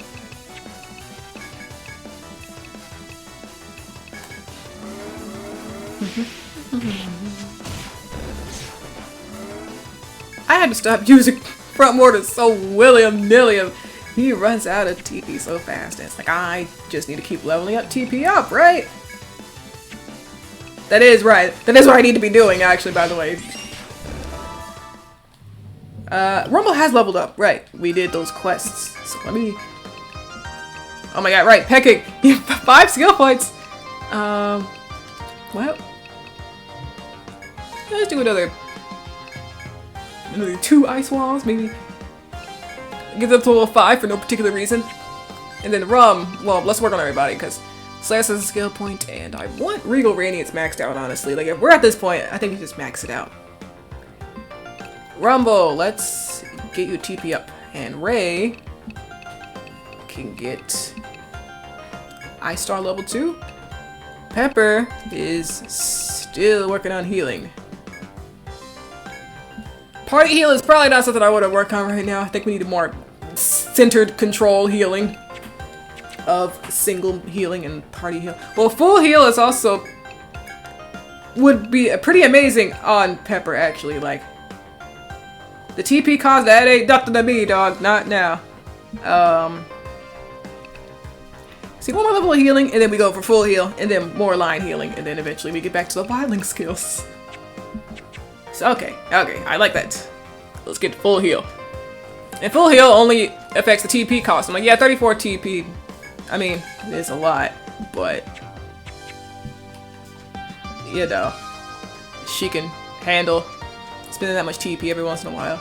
Cause I don't expect I'm using like full heal that much. Just a full single target heal is a very great thing to have.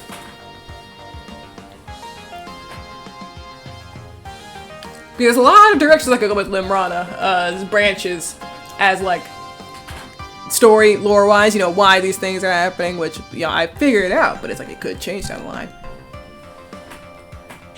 But yeah, for now, Marvelous is my main project. Hopefully until it's done! Hopefully Marvelous will be the one. Oh, terrible encounter, but we got a preemptive.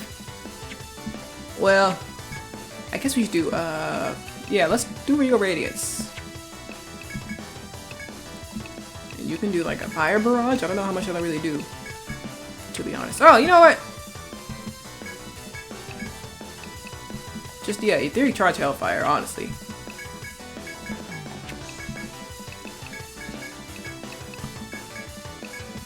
Yeah, Marvelous I barely talked about compared to Limrana. Which, yeah, I could talk about it a bit.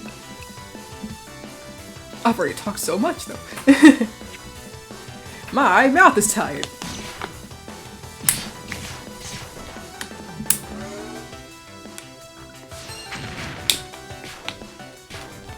Wow, my water bottle makes loud sounds in the mic, dang.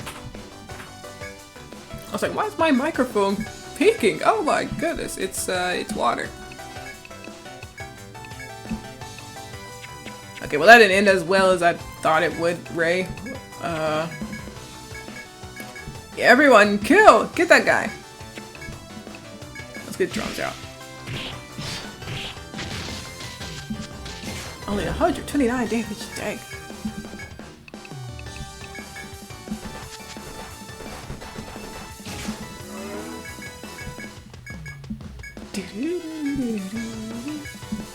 Okay, it doesn't have that much health, actually. Ow. Nice EM barrier. But yeah, Marvelous Destruction.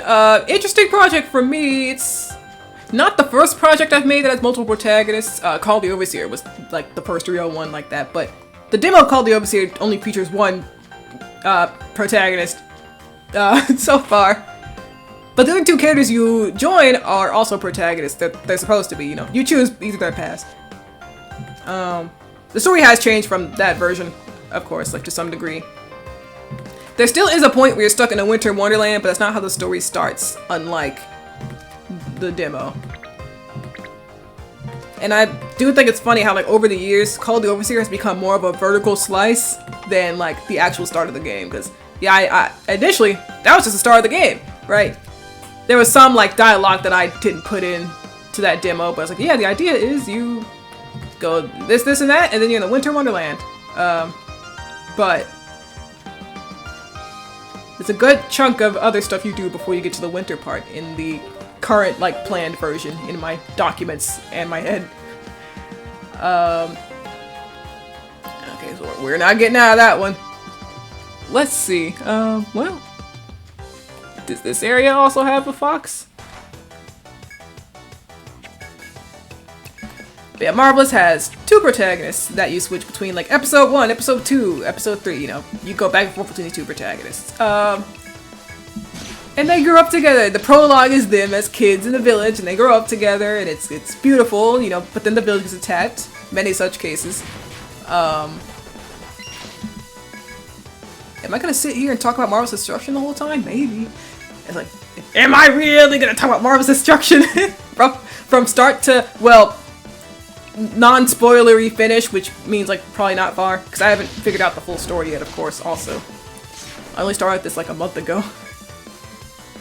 But anyway, of course I am! So anyway, the protagonist names are Tiras and Lucifer. You may know them, you may not. I've been posting about them a bit lately.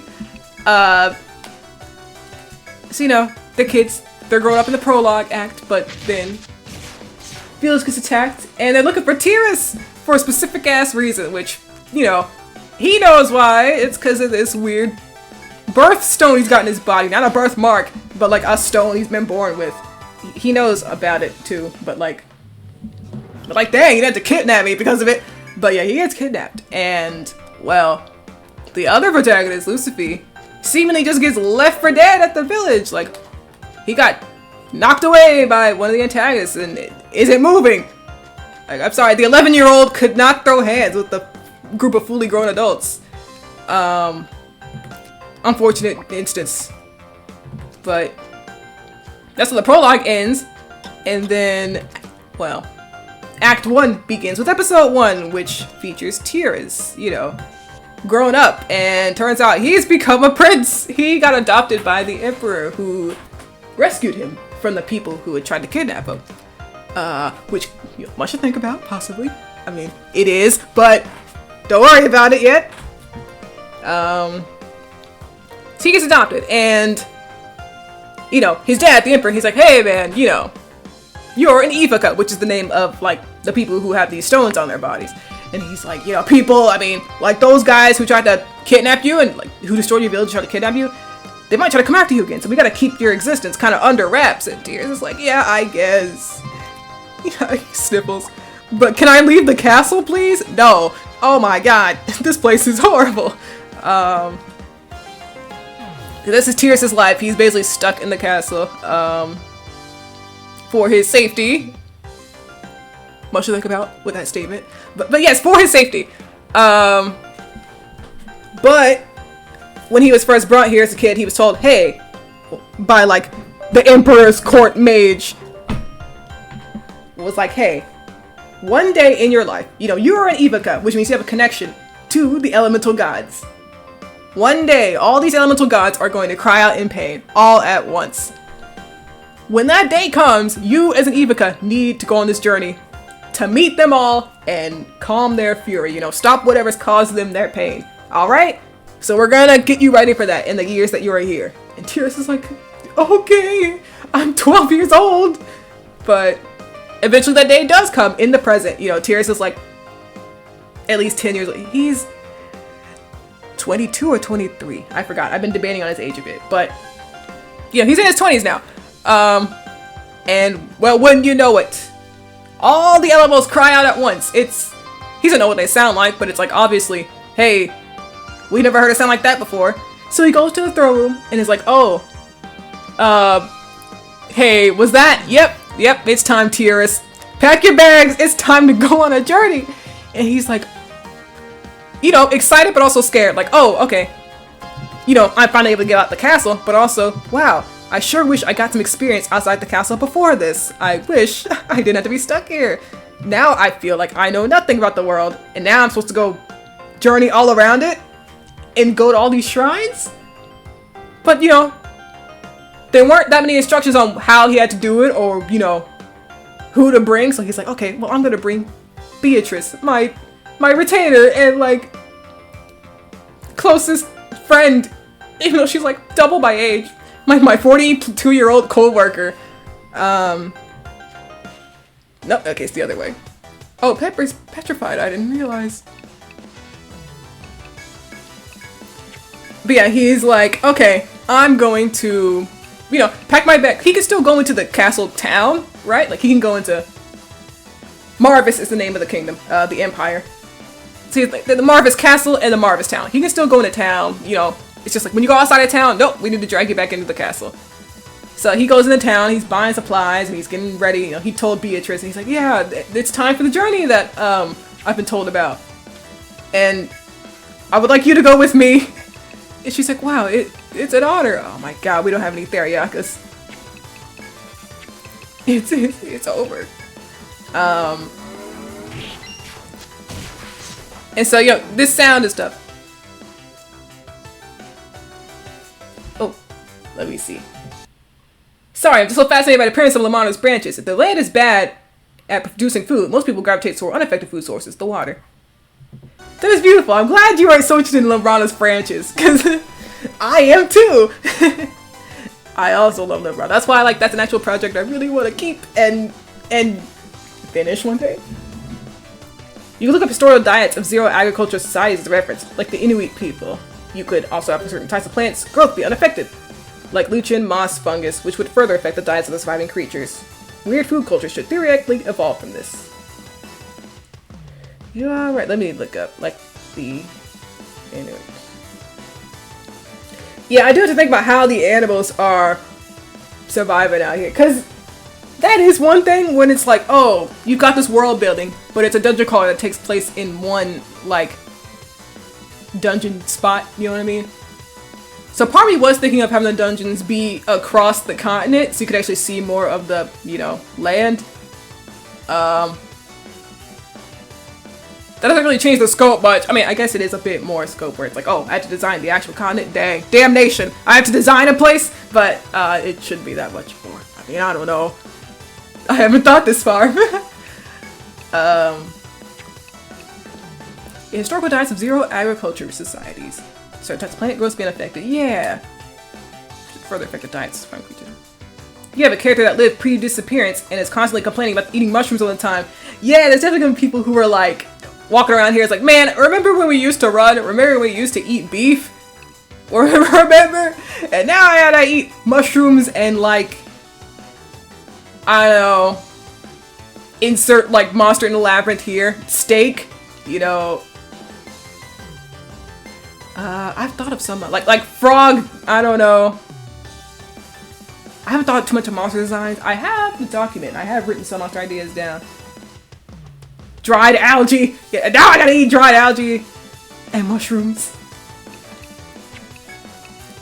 And there's definitely like a number of people who've just left the continent entirely because they're like, hey, I'm not gonna live like this. I'm gonna go to this other continent that's just, you know, not undergoing this. But there's people who are like, no, I was born and raised here. I'm gonna stay here and do what I can to help it go back to its former glory.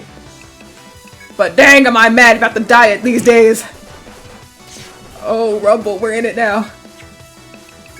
Well, everyone, really. Pepper's still petrified and we can't do anything about that.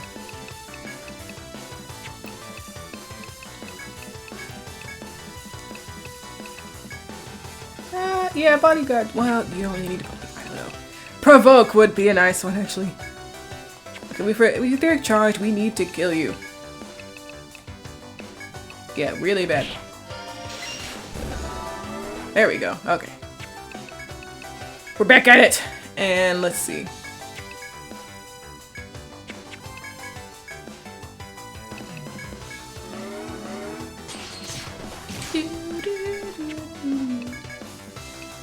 But that's why yesterday, because I was looking at Limrana's Branches documents yesterday, I did some class adjustment, right? Like, there's, I think there were 7 classes at one point. Your class names and abilities and stuff have changed over time. But I changed one class out for one called the Scavenger, because I was like, wait, this is such a, like, you know, we need to survive on different types of food that we aren't used to, you know, story. Where it's like, I want a class that focuses on that, right? So it's the story gameplay integration, as the kids call it. So I'm like, okay, we need a class that is focused on surviving out in, you know, what feels like a new land. So they have more like out of battle abilities, and cooking is a mechanic of the game. I have already said that, but this class can cook anywhere. Usually you can only cook at like campfires or something, or something like that.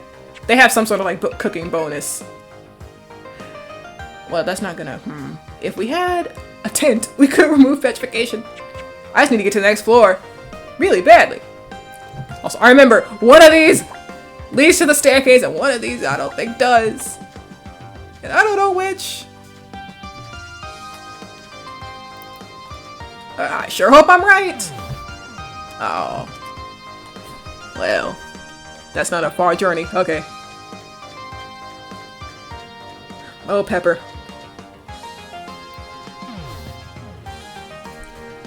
Let me see. If a lot of people migrate, that also affects the land. And depending on the communication technology, it could spawn myths. The world-bending potential has me, much to think about.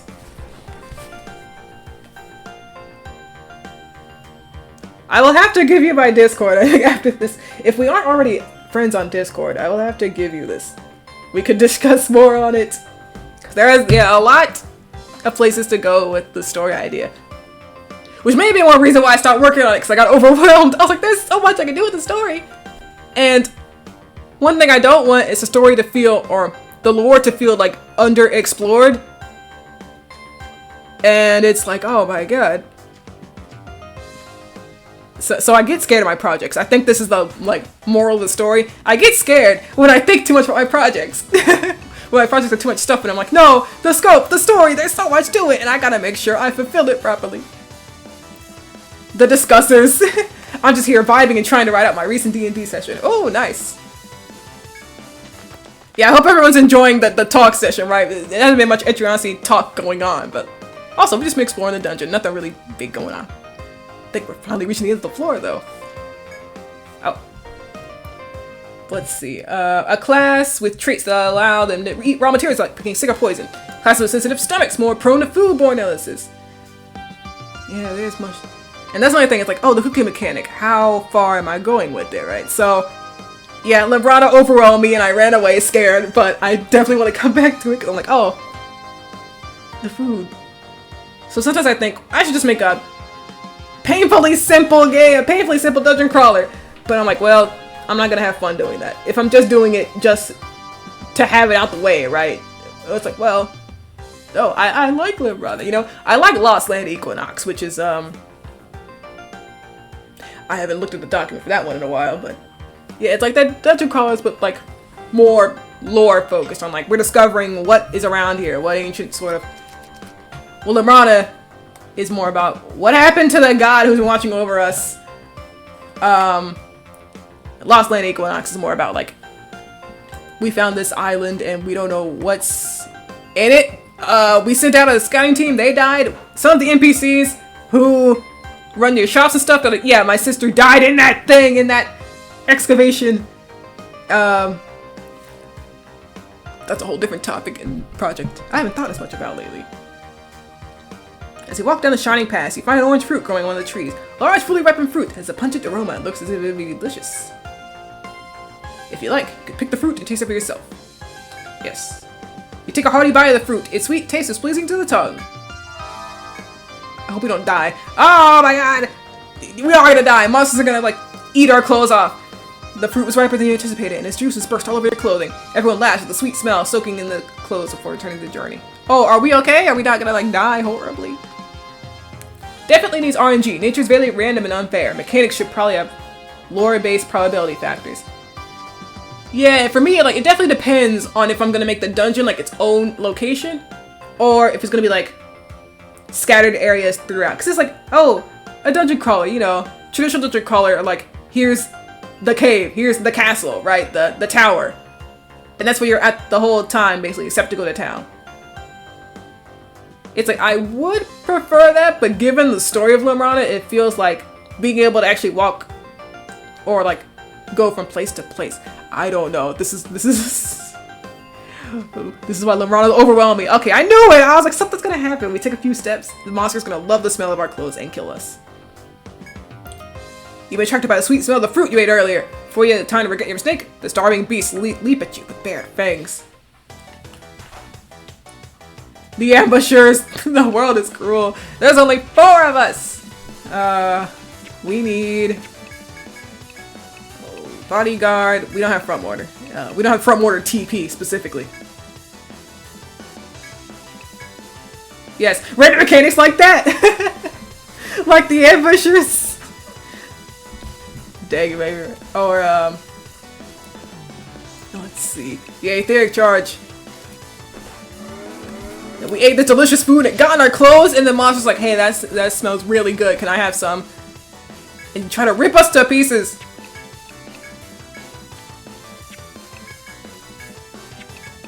Okay, Ray, oh, binary fire. Really good damage. I think you shouldn't have typical areas for that premise. It should vaguely resemble familiar things, be twisted by the new food, web, dominant species, available materials. I do find it funny that the second half of this event can technically be skipped if Ariane threaded back to Armor Road. Dang, you alright! We could have gone home and cleaned our clothes. You fit off the first wave. Oh, there's more! Oh, brother. I think that's a new one. Yeah. We are down like 2 members. Rumble has nothing. It's all Ray really right now, but okay. I think we should start with, yeah, we don't have any more. Is it over? Question mark. No, we can still clutch this. We just need a firearms and Regal Radiance. We can't Knighthood our own Regal Radiance, so good luck on that. Uh-oh. The plague!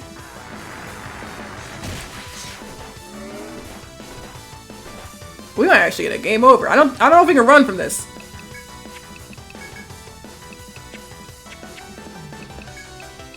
If we bodyguard Ray and she kills this guy in the middle. That didn't kill. Oh no! Oh my god. Okay. Would be beneficial to us if Pepper actually died so she could get, you know, revived and lose petrification. Slayer's gonna be good? No? Okay. Pepper! No! We've lost everything. We need their yakas. I didn't know this. F. It's been a while since I got a genuine Labyrinth game over. Yeah, give me these. It's so sad. The one character who could heal us all was the one who got petrified. So no new quest. We turned everything. We haven't lost that much progress. But I could use more Amritas. Rumble front mortar, very powerful but very costly. But we also spent skill points in there. Hypothetical game dev thing. You have your own art and value doing all the art yourself. It would be kind of funny if you had a mimic character of sorts drawn by someone trying to mimic your art style. It'd be off in a way that's barely noticeable. That would be beautiful. Sometimes I think about what my art style really is. I don't know. It feels... I think it feels difficult to describe, but I think people notice it pretty easily when they see it. Like, I don't know, it feels like a weird, like, I don't know what's so special about my art style, but then people point out what's special. I'm like, oh, thank you, that's beautiful.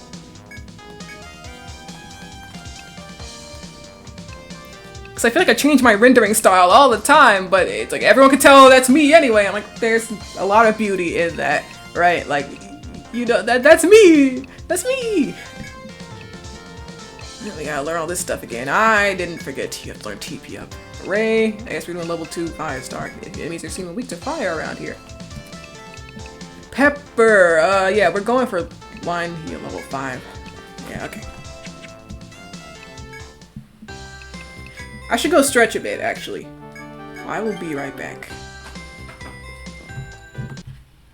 Get the be right back screen and everything.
Alright, I am back.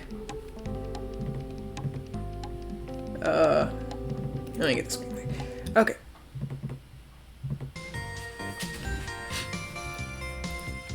And just stretch out the chat again. Let me. Nope, go over here. And move this over.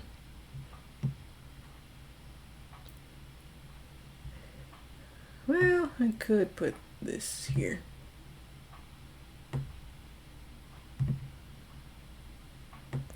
Alrighty. Welcome back. Thank you.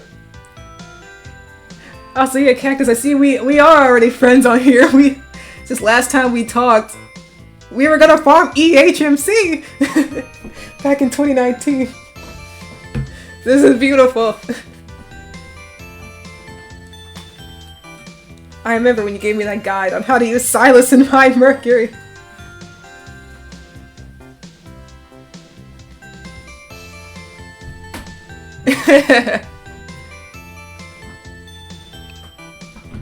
Yeah, the friendship prevails over so long.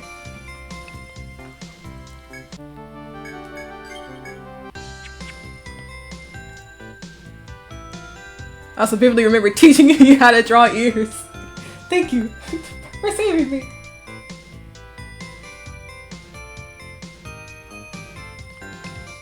Let me see. We got nothing to sell. We died. I had forgotten. We gotta get back in there. I'm gonna clear this floor. We have a thread, right? Well, we have a thread, but no tents. I do want those. I love tents.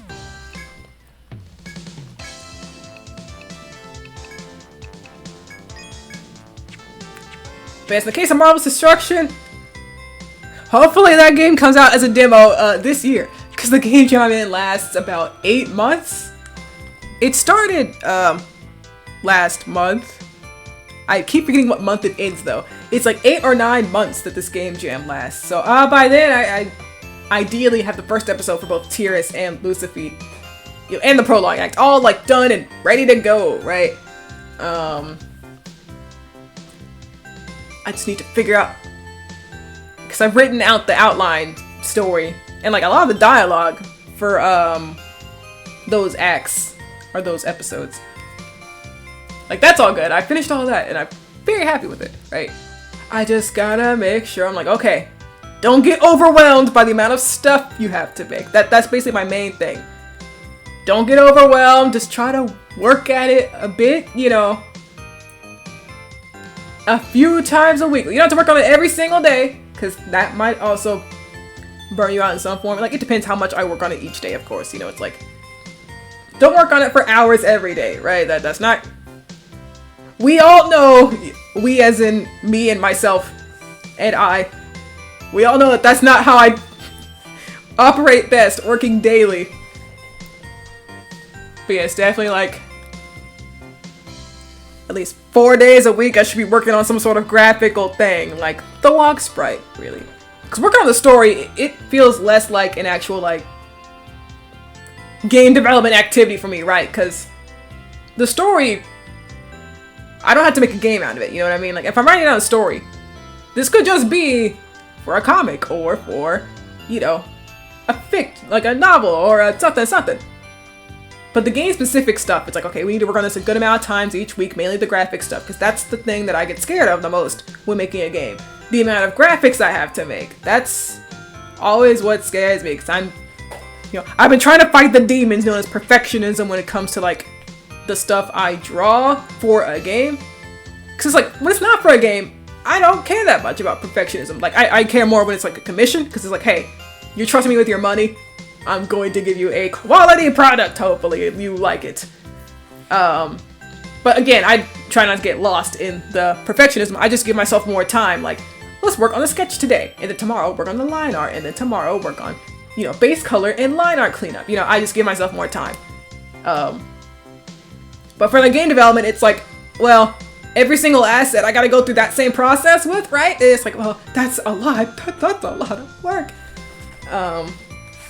So, but you know, that's why I was like, man, it took me about 10 days to make Tears' 4-directional 3-frame sprite for his base outfit. Isn't that a long time?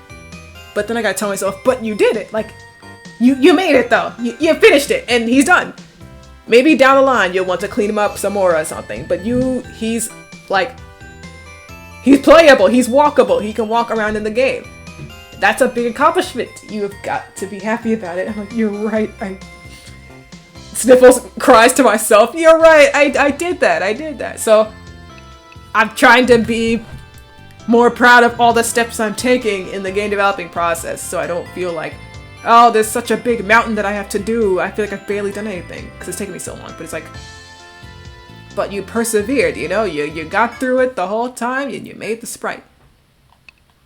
We got like 20 more sprites to make for this demo because it's the playable characters and the NPCs, but I will do it. And NPC is definitely less work because, well, one, you know, NPCs are gonna like share certain things, right? Like multiple NPCs will have the same hairstyle, maybe it's a different color or something, or NPCs have the same outfit. You know, like there's maids and butlers inside these castles and they got the same, you know, maid and butler outfits, just different hairstyles or just different color scheme, you know.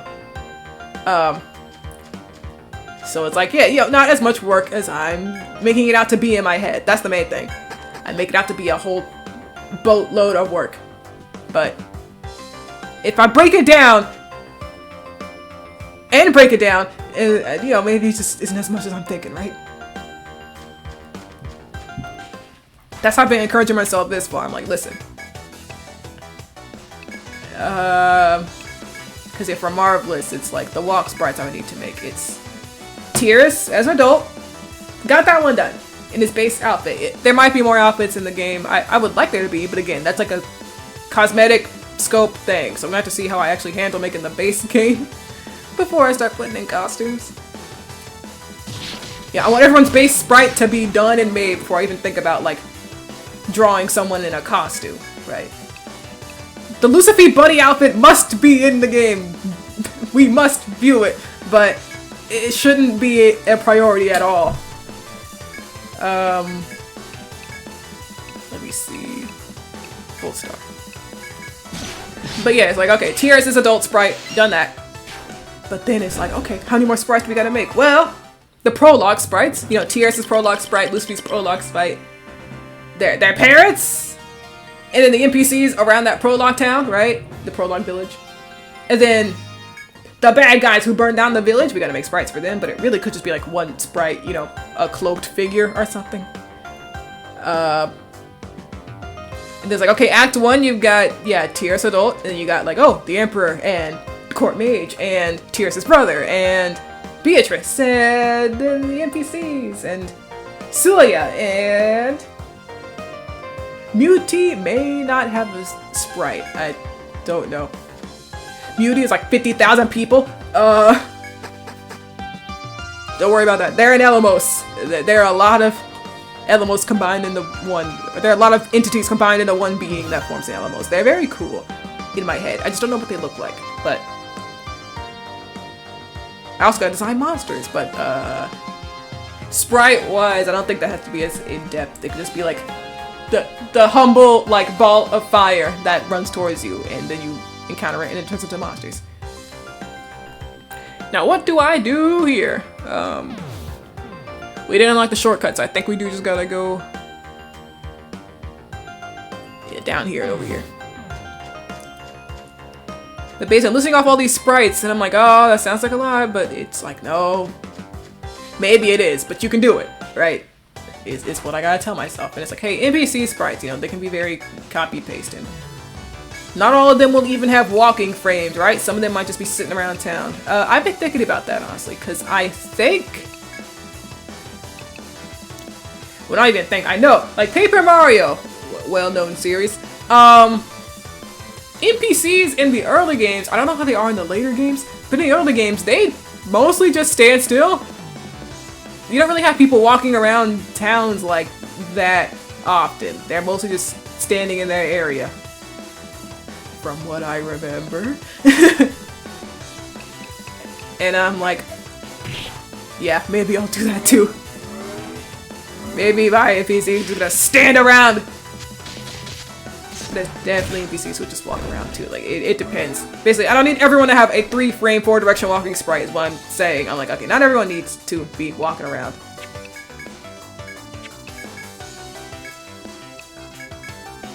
I'm cutting resource time wherever I can. Like, okay, some of y'all just stand still. Don't move.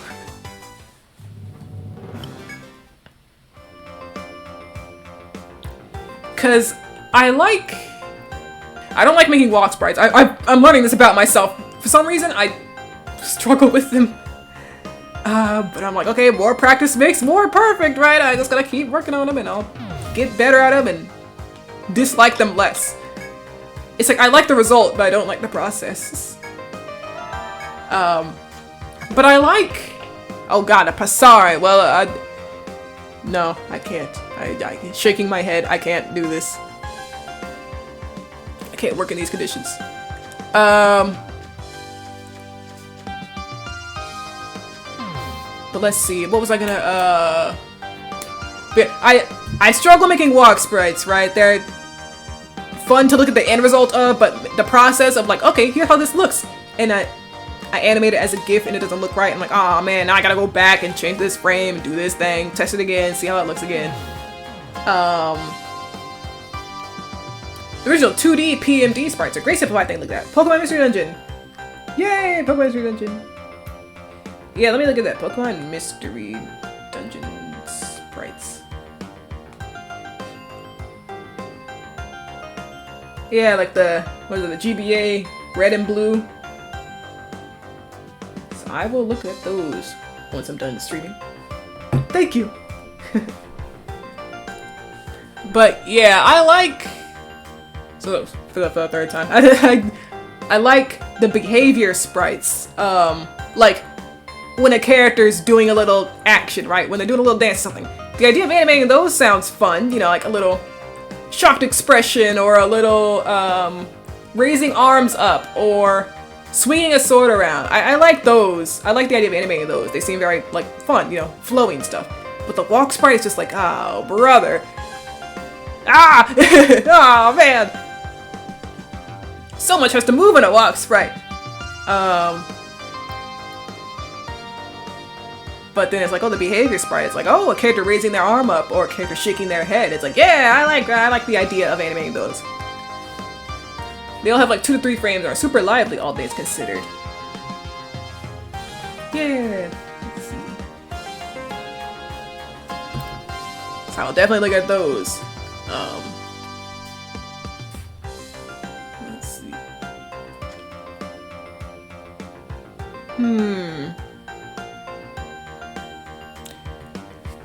Okay, I'm here, and yeah, we're back. Oh yeah, I should mark this one as red so I don't go through it. Okay.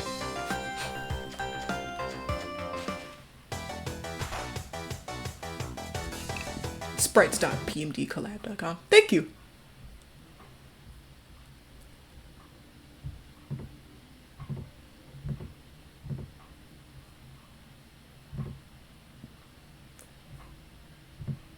Whoa, and they're all animated too. Oh, that's beautiful. Because I was going to be like, oh, all right, time to go to Spriter's Resource or something.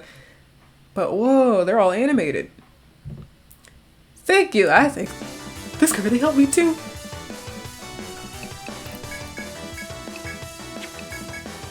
Because looking at how it's animated in action, it definitely helps a lot more than like looking at the Spriter's Resource frame by frame and being like, I have to imagine how this all comes together. But just having the animated sprite right there with me definitely help.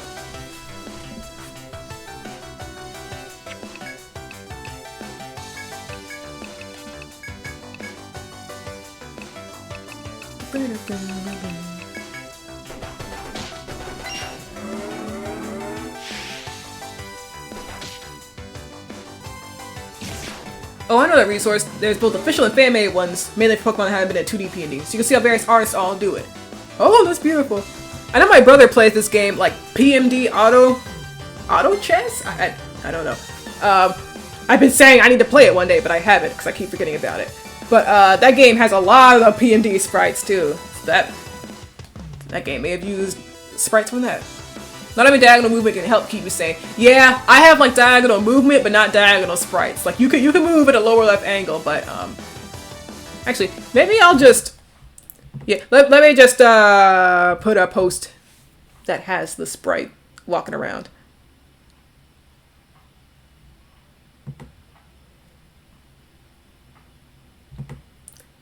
I don't know if you have a Tumblr, but I think you have a Blue Sky. Well, no, I think you have both. I'll just go to my Blue Sky. I'll show you how the sprite looks in Marvelous Destruction. So you get an idea of my sprite style for this game. Because Tyrus does walk diagonally by the looks of, well, his left and right sprites are at an angle. It's because I saw the Lufia sprites. No. The Lunar sprites, and was like, wow, their left and right aren't actually fully left and right, they're diagonal. I really like that, so I just took that idea. So yeah, his diagonal looking left and right, those are his actual full left and right. They just look diagonal because I like that style. Like in, let's see. Like in film, context can change how players interpret sprites. PMD uses the same sprite for different emotions, but the sound effects and context totally change how it feels. Yeah. Because I think the first time I experimented with like sprite movement for expression stuff was Call the Overseer, because Call the Overseer did not have character faces in it. The demo that's released right now doesn't have character faces, and I was like, hey, these sprites are very small and kind of easy to like work with for the most part. I don't work with pixel art as often, but I was like, hey, this is easy enough to work with. Side characters do a little different expressions and like sticking a hand up or out or something. And yeah, I think the energy I gave the characters really worked because people like them. People like the Goto characters for the sound. Even outside of the art that I make of them, I think people just liked how they were in the game, which I'm very happy with. I'm glad. Let me see. Right, so Pancake's petrified. That's a lot better than Pepper petrified. Yeah, I like Briar. A normal amount. Trust. Yeah, I love that the Koto crew has shooters. I'm one of them, but many friends are also like, dog, I love the Koto characters. I love Briar. That's why they were the first person on my Tomodachi Live in the Dream Island for the demo. This is how you can reduce the sprite workload. The film technique is called a reaction shot. Healing of film content can change. Let me see. Reaction shot. I will save that research for later. You're giving me so much research! This is beautiful!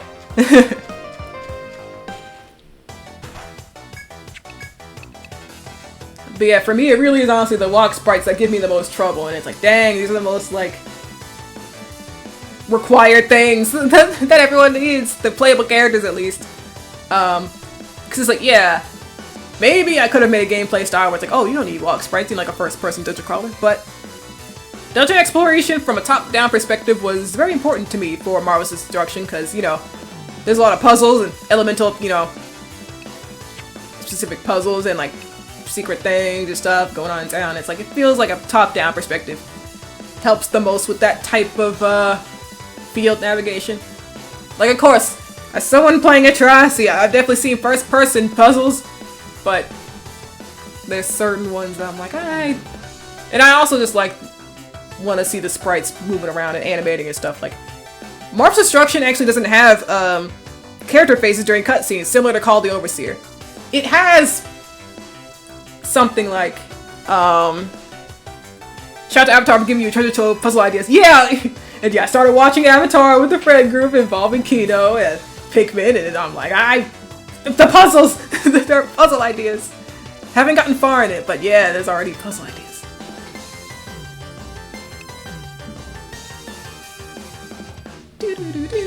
For example, if a character has a blank face and a previous shot shows food, people assume the character's hungry. If shots at a blank wall, people assume they're bored. Oh yeah, I have heard of this, yeah! I saw a post about it. I have forgotten the name of it. Reaction shot. It is beautiful. But yeah, Mars Destruction doesn't have character faces. Instead, they have, well, yeah, the sprites. They do most of the legwork for like how character is expressed during the scene. But occasionally, when it's like a strong enough expression, I want there to be like, I'm sure we've all heard of Persona 5. Sometimes characters will have little cut-in faces that show up during cutscenes. Like, not the little portraits at the bottom left of the screen. Those are like always there. But sometimes when Ryuji's like really surprised, the little cut-in will show and he's like, "Whoa, I'm so surprised!" Before he says his next line of dialogue. Marvel's Destruction will have things like that. When a character is showing like a really specific ass emotion that like, or a very strong emotion that's like, we need a close-up on this emotion that is being expressed right now. I think gives a good mix of like, because you know, I want my art to be in the game. Like my character drawing art, not just my sprite art. But this game is also pretty Tales of inspired, so it has skits too, so you also get to see the characters like faces from there, but those are more like optional, you know, things that expand on something that happened in the cutscene or in the lore or on the characters.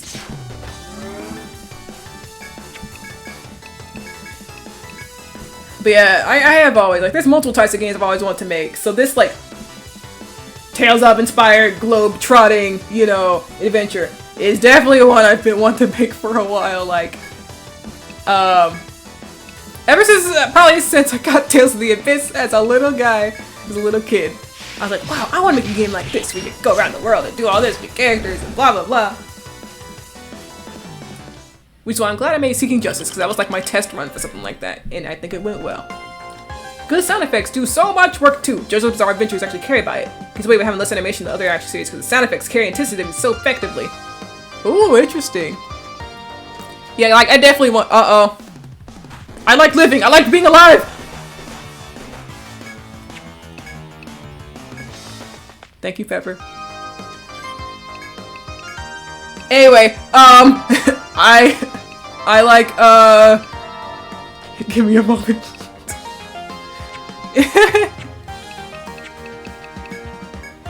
Let me switch the rows so we can actually heal everyone in a line.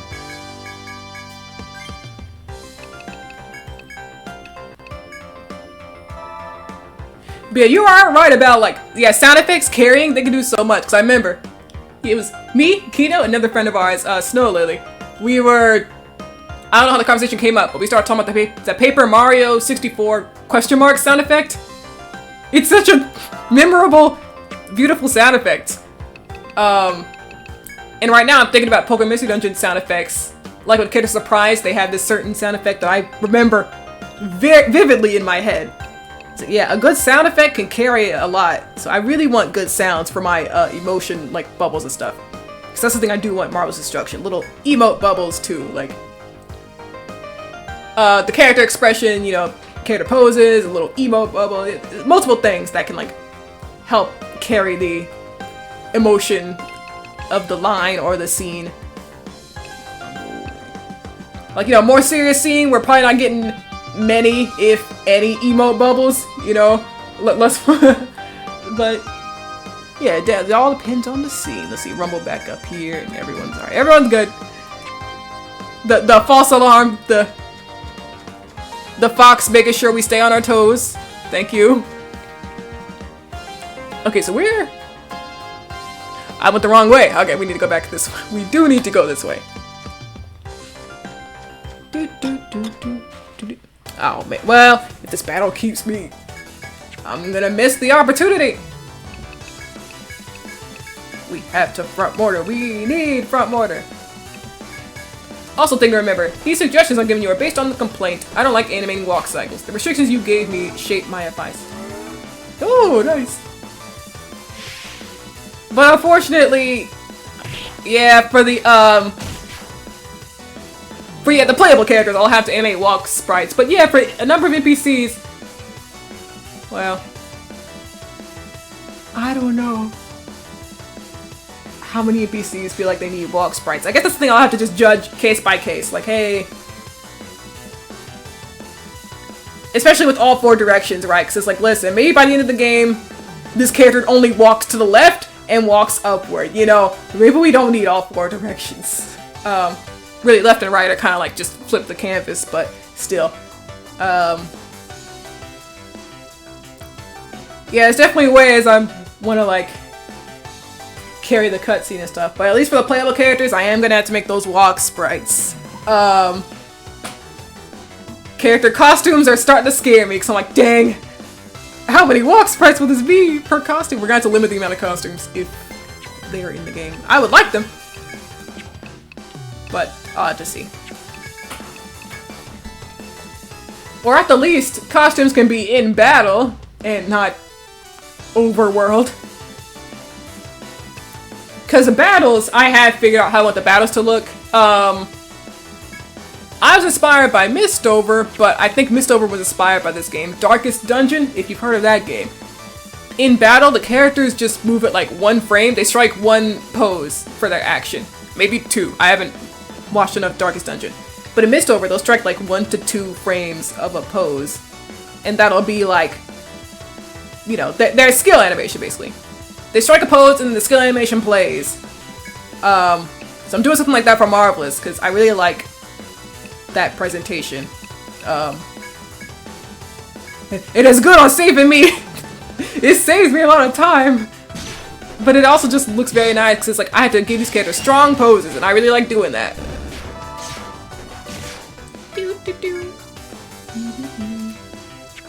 NPC sprites are often symmetrical to make the walk cycle mirrorable from left to right. Shopkeeping NPCs sometimes have 1 sprite, because they only exist in that 1 direction. Yeah, that's why I'm like, I needed to try and figure out how many directions do I want these NPCs to walk at once. And yeah, I might... Oh, rumble.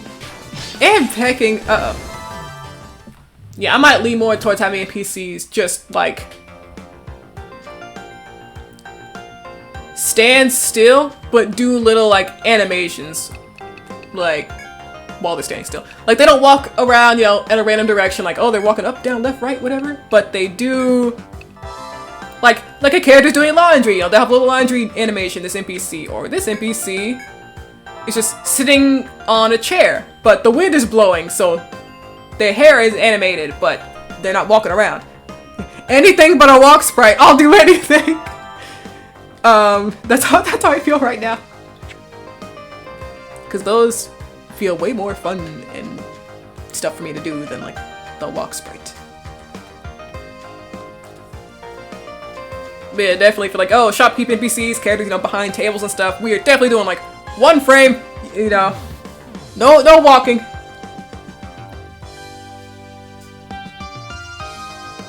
You also make a walk cycle sprite template. Oh yeah, I do have one. I don't like animating the clothes over it is the problem. So I've made the walk sprite, I have. So everyone's gonna use that base ideally, you know, unless like a kid-sized sprite or something. But it's just like, ah man, I gotta animate the clothing layers, but Tears probably wasn't the best character to do to start with. He's got like, he's just got a big old jacket. Well, I did post that video of him walking around and you can see his outfit from there. But, yeah, I guess it's not so much like... It was a struggle to get that walk sprite looking the way I wanted to, and, you know, I finally got it working. But then it's like, alright, now I gotta animate the character over each frame of this walk sprite. Yeah, like, draw your OC in the pose me. So yeah, I do have the templates. That definitely helps me. I don't know what character I'm gonna make a walk sprite for next, though. How big are your sprites? Pokemon GBA sprites don't need clothes animated. Yeah, they're a little bit bigger.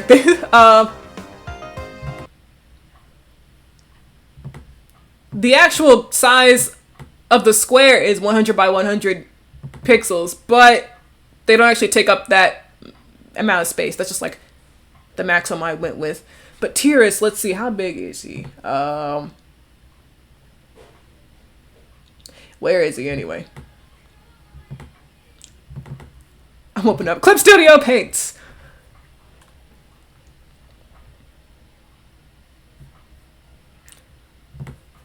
But let's see, Tears on his own.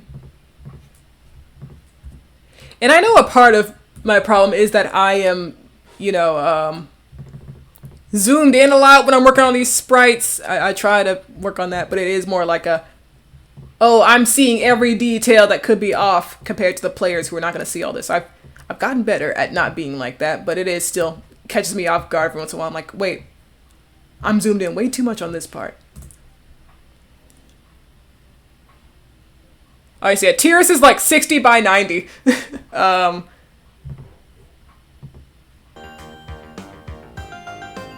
Oh, yeah, the ad, sorry. The sprites are 100 by 100 pixel canvas, but I don't use every, you know, pixel of that space. Tiris is, what did I say, 70 by 90? So yeah, 70 wide and 90 tall. He's about that measure of proportions.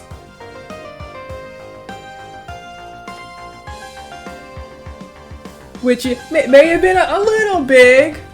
Could the sprite size be something you compromise on the easier workload?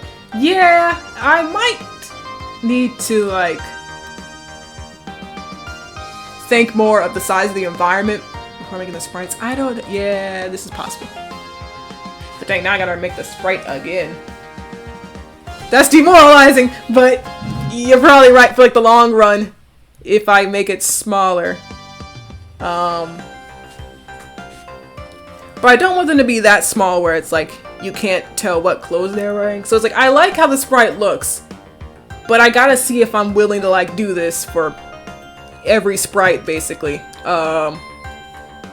This size sprite. And honestly, it really is just, I think the main characters are gonna have that level of animation, like their clothes animated. NPCs definitely don't need their clothes animated or their hair.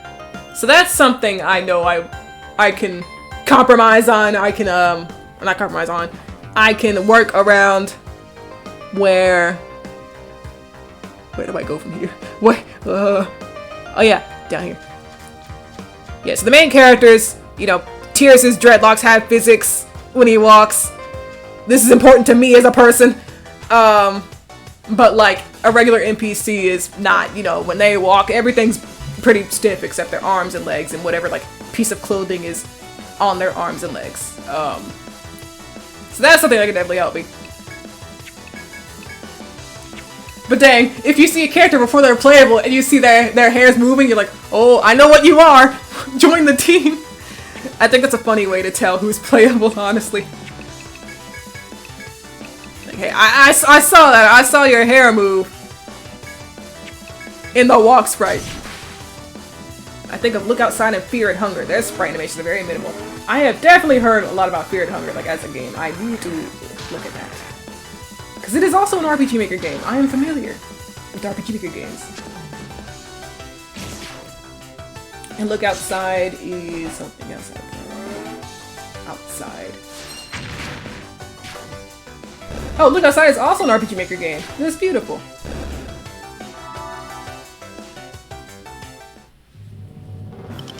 Those games go hard on battle art.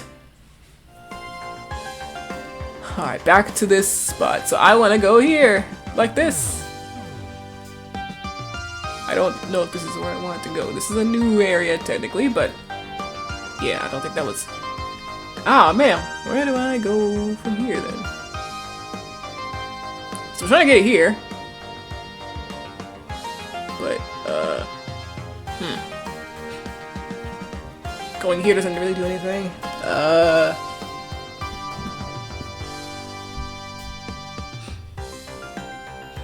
Okay. If I go here, I think I'm just gonna end up here. Which starts me over, so I don't want to do that. But wait, what's up there? Was that a fox in the way, or did I just not climb up there? Did I not walk down that hallway? I mean. Okay, I just didn't walk down here. Okay, good. We need that shortcut though, by the way. I can't go through here again.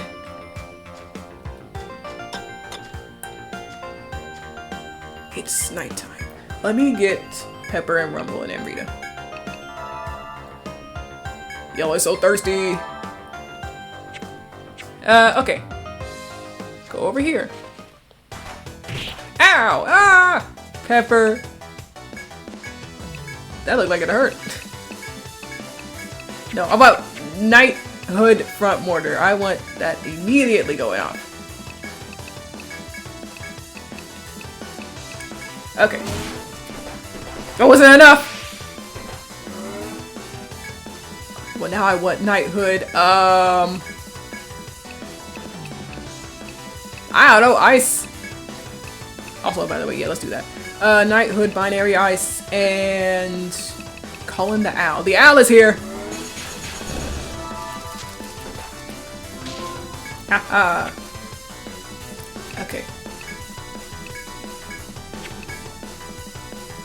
Oh, I forgot to use Pepper Revived.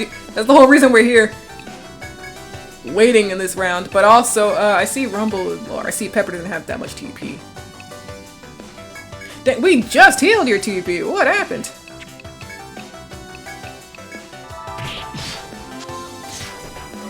Does this thing resist sleep or what? It does, okay. My strategy! Rum, wake up. Youch. Okay.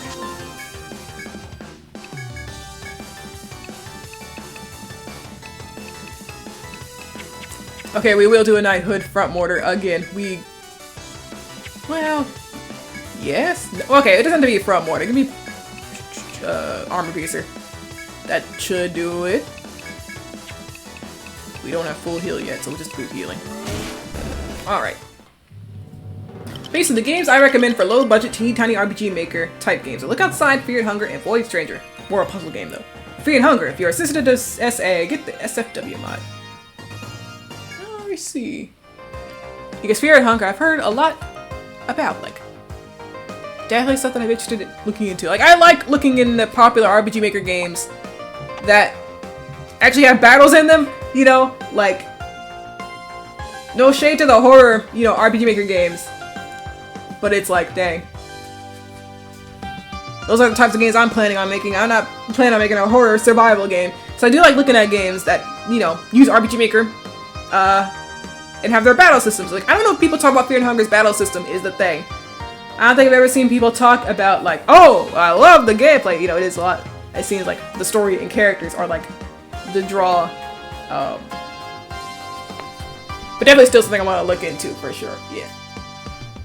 I just like seeing big RPG Maker games that have battle systems in them because it feels like people don't like when RPG Maker is a engine with battles. I don't know. Looks around, kind of sad. I love battles in my games. I'm a freak. Oh, that looks beautiful. Looks like the exit. Looks extremely beautiful to me. But oh my god, where's the shortcut anyway? Oh, this goes up. Okay. Alright, be careful. Find that shortcut. Or go down the stairs to remove the encounter.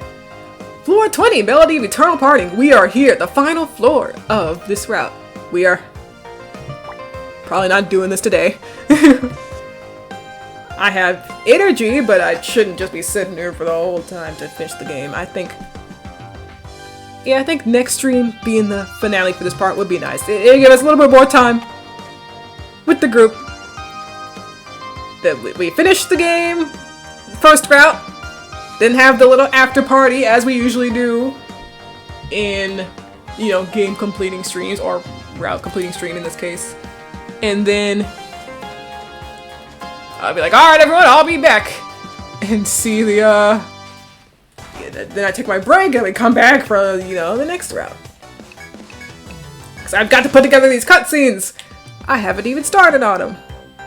And I need to redraw Yijin. I want to... so I don't see any shortcut. Really? Like, there has to be something, right? If I go up here. Shortcut. Like, here. Or here. Or something.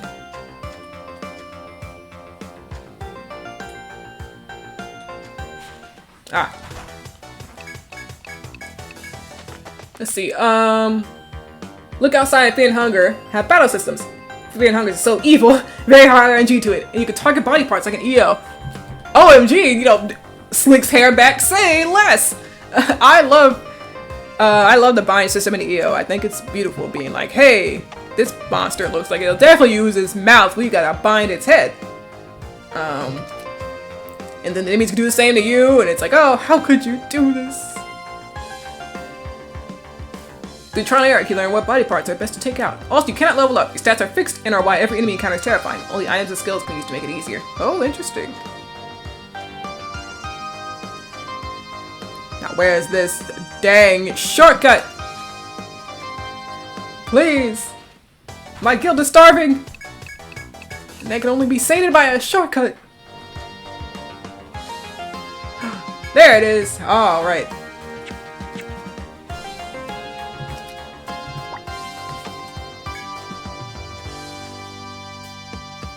Okay, I think we've done everything on this floor. Let's get out of here.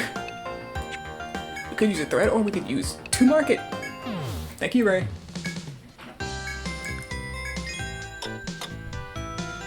Each character's battle abilities are deeply entwined with their character. No one has the same move. How effective they use weapons, magic, armor is unique to them. The playable cast is small for this reason. Ooh, nice. Yeah, character cast size has always been, I wouldn't call it a problem for me. I've definitely done like varied numbers of casts, you know.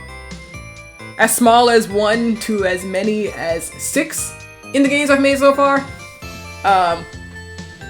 It's nothing huge, but I do like worry. Cause like, I have so many character ideas that I like and would like to have in a game, but sometimes I worry that I'm just putting a character type in a game because I'm like, or in the game I'm working on right now because I'm like, I want this character now and I'm gonna put him in this game. But it's like, oh, if I worked on a different game and I'm like, oh, this character would fit way better in this game. You know what I mean? Where I feel like maybe the cast size doesn't have to be as big, but I'm thinking of all these character archetypes or ideas or skill sets, and I'm like, wow, I really would like to see it. So I'm trying to make sure, like Marvel's Destruction Crew is like, hey, everyone who's here, you gotta be playable for a real good reason. That's why some characters have been like changed into NPCs, or they're not playable until like post game, basically, where even then it's like, does this character need to be playable in post game? I don't know. So, because you know, the more characters that are playable, the more sprite work, battle sprite work, you know. So I'm like, I gotta think about this, not just for how cool I think it all sounds, but like how practically I'm going to be making all this stuff, you know. Where I'm like, so for Marvelous, the main story cast size is 8 characters. Though I will say with the battle system, the way it is, like each character has a birth element, so that affects the type of skills they have. So I do feel like a cast that at least covers one of each element is you know, not a bad idea, which means at least 7 characters. But there are characters that can use multiple elements for various reasons, where it's like, oh, this character is an Eclipse element, but they have an Earth elemental sword. That's Lucifer. Hi, Lucifer. And there's a character who's an Ice element, but she actually has the ability to change characters, like elemental charges and stuff. That's Camellia. Hello, Camellia. We love you. One of the recruitable characters in Fear and Hunger is a floating head. You can only recruit him by outlawing him. If you fail, he summons a giant thing that cannot be killed. If you can't run away, you die. And yeah, that's beautiful. So that's why I'm like, okay, I'm trying to think of these characters who are playable and be like, okay, you're here for a good reason, you know. That's also why I was like, okay,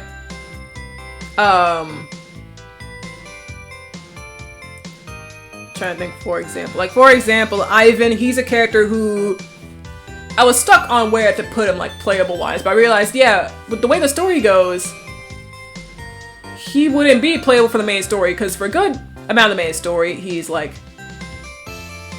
okay, maybe like a good 70% of the main story, he's like an antagonistic character, you know, he's the rival who just can't take a hint. He's the annoying rival character. He doesn't show up like more than 3 times before big things happen, but like, or like he doesn't fight you more than 3 times. He'll still show up in like his little separate cutscenes.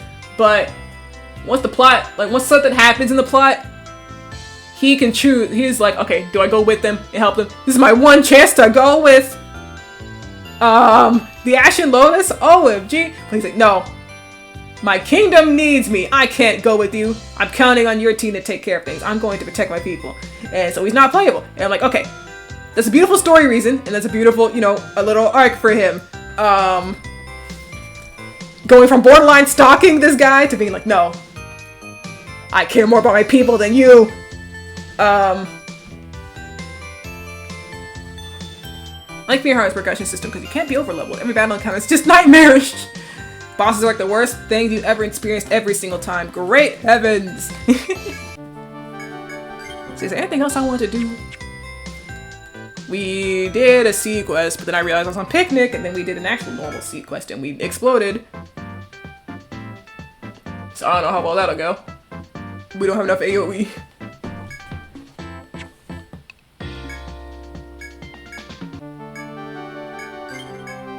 But I don't know, we could try one more time. But it's also because, you know, we could just do a different group of characters. Trial of the Dragon, I think. You did what with your stowaway ordeal? You what? Who goes there? Oh my god, I always forget the keys. Overcoming that stowaway ordeal. Well, good for them. I'm glad they overcame the ordeal. Whoa! Overcoming the stowaway ordeal, 3 friends register as a guild. They will be rising. They wish to test their skills on Dragon Bond. I know this group makes the quest a lot easier, so I'm gonna try this. People like talking about Fear and Hunger outside of gameplay because lore is very intricate and never fully explained in-game. You need to write down bits and pieces like a lunatic to figure out what's going on. Okay, well that's beautiful. Yeah, I'm glad the battle system is like a very like notable thing. Like worthy of its own attention. Since we registered at the Guild of the Ocean City, the Rookies 3 have become a force to reckon with. That's why I want to test my skills by defeating the Guardian Dragon Bond. After all, there are no dragons in Labyrinth. So could someone say, do they know? They don't know yet. They don't know. Oh god, they don't know yet. So could someone say else Bond? Potential overcome emote is it like Zondi's, that Zondi pig's face? Or is the entire picture and it's really tiny? Yeah, imagine. Yeah, overcome emote, there's some tiny dragon. Oh, true, the mother dragons, yeah. Not even the post-game dragons. There's baby dragons and there's mother dragons. Dang. Do these kids know? I guess they don't. Maybe they didn't get that far. I don't know at the level 47 though. Well, who are we bringing with these guys? They kind of like handle it on their own. They're really good at this. So we're gonna bring Pepper for healing. And well, we don't have many options for the front row without Alba here. Let's do dang, I don't know. Not as many options. But let's see. Yeah, that could still be nice to have the like one of the elemental things. I mean, we never have used Typhoon Bolt, I don't think. Let's do that. After the youngest adventurers, who are excited about the voyage, join you, we set sail for Donovan's port. Damn, I forgot to mention, but I love Beatrice already. She's so fluffy. Doggy. Yes, I love her. I'm like, I have got to get concepts for her, you know. I'm not as used to drawing anthro characters, so I was like, okay, I have the mild intimidation period, but now it's time to get real. So I woke up, I was like, alright, doggy. Yeah, Beatrice, I love her already. She's so swag. Cause yeah, I've already been like thinking of her like in the story. She shows up in the in Tears' Act 1, of course. Cause I already mentioned that, right? But yeah, I like her because her being like his instructor was something I already planned, but I hadn't planned for her to be like similar fighting style as him. So I think that'll be really cool to figure out her differences. I think her differences are like, imagine a 7th Dragon 2020 Destroyer. That's her. Tears is more like a traditional monk where he can do healing and, you know, has some fist skills and like, I don't know if monks traditionally have like magic lightning spells, but he has that. where it's like the fist skills aren't a priority for Tiris, but they are a priority for Beatrice. So that's like their main differences. Where she's a more like damage dealing focus, like physical damage dealing, counterattacking, while Tiris is more like magical damage, healing support. But the gameplay will be helpful for your game deving. For example, doors in Fear and Hunger can be destroyed if you don't have a key. The catch? They'd be broken in one go. See, they can destroy. If you're too weak, they won't break. The devs program these doors as legs. Probably to not make a unique, targetable asset. The character with the leg sweep skill can break the doors at relative strength, making it a funny cheese interaction. Oh, that's beautiful! I like that. Because, yeah, for Marvel's Destruction, I don't know to what extent I'll be doing head, arm, and leg type of stuff, you know, body part stuff. Because I feel like the elements are already, like, dominating the battle, like, mechanics.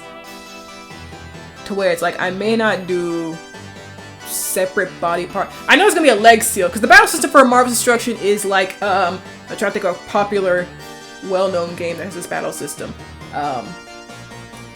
I imagine Fire Emblem if it was on a 6x3 grid. Yes.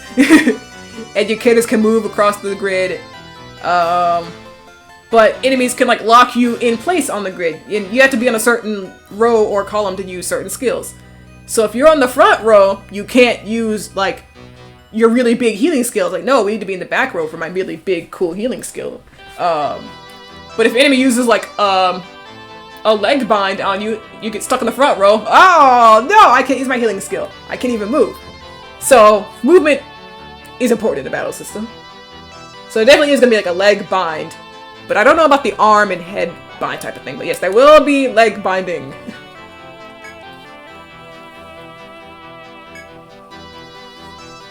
Oh, I wasn't reading the dialogue. According to the knight, once you deal the dragon, the city will seize the opportunity to seal it. Missing air like no other assaults your senses. For a moment, you all falter. But the gleam in the client's eyes does not diminish, almost growing brighter in the face of adversity. It seems there's no need to fear. The high spirits encourage you to press on into the shrine's depths. To lead the youths to their future, you draw your weapons and charge the three-headed dragon. Alright, youths, you've got to carry us. I don't know how to tell you this. Yep, that's the battle system, yeah! That is the exact one I bought. I was like, I need this badly. And it's only for MZ. I was like, I think that's like the main reason I jumped to MZ, that battle system, because there has been no version for it, for MV, in all the years. And I'm like, ah, well, MZ's got the exact battle system I'm looking for this for a while. Guess I'm gonna do it. Fair. Sounds like PMD with tight matchup movement system could be helpful. Look Outside also uses the body part system. If I remember correctly, that Fear and Hunger do have a tight weakness system too. Yeah, so definitely like, yeah, I got like a mix of both in a sense, but yeah, in games that don't have such a focus on elements like Marvelous. So for example, Limrana, I would definitely have like a body binding system. Okay, so Pepper, what are we fought you before, so what are you weak to? Okay, nothing. No, well that's the main body part, but okay. You resisted, but you're not immune. That means a lot. That means a lot to me. Yes, we will call out the we'll do the beast roar first. But yeah, that battle grid system is exactly the battle system Marvelous is gonna be using. Which means there's also characters who set traps on the field. I'm pretty sure the battle system can do that. They set traps, little buff sections on the field. So there's a lot of little stuff that can go on in the battle. Alright, how was that damage?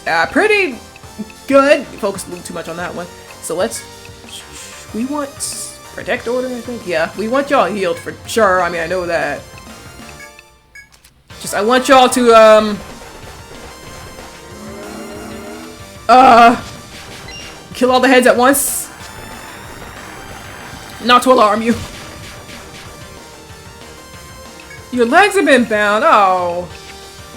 Okay, we don't have any Theriaca bees. Not to alarm you.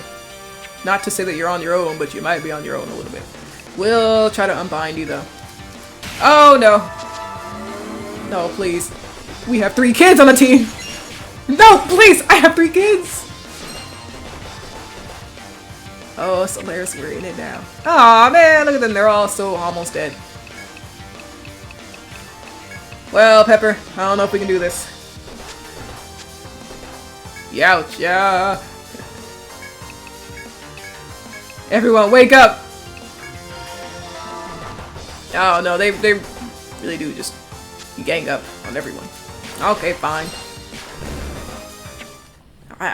We could definitely do this. It's just the leg bind hurt. Alright, look outside does have a tight matchup. It's just evil. If the monster has hard skin or surfaces, stabbing attacks do less damage, etc. Based on actual IRL effectiveness of weapons of certain surfaces. That's beautiful. I like it.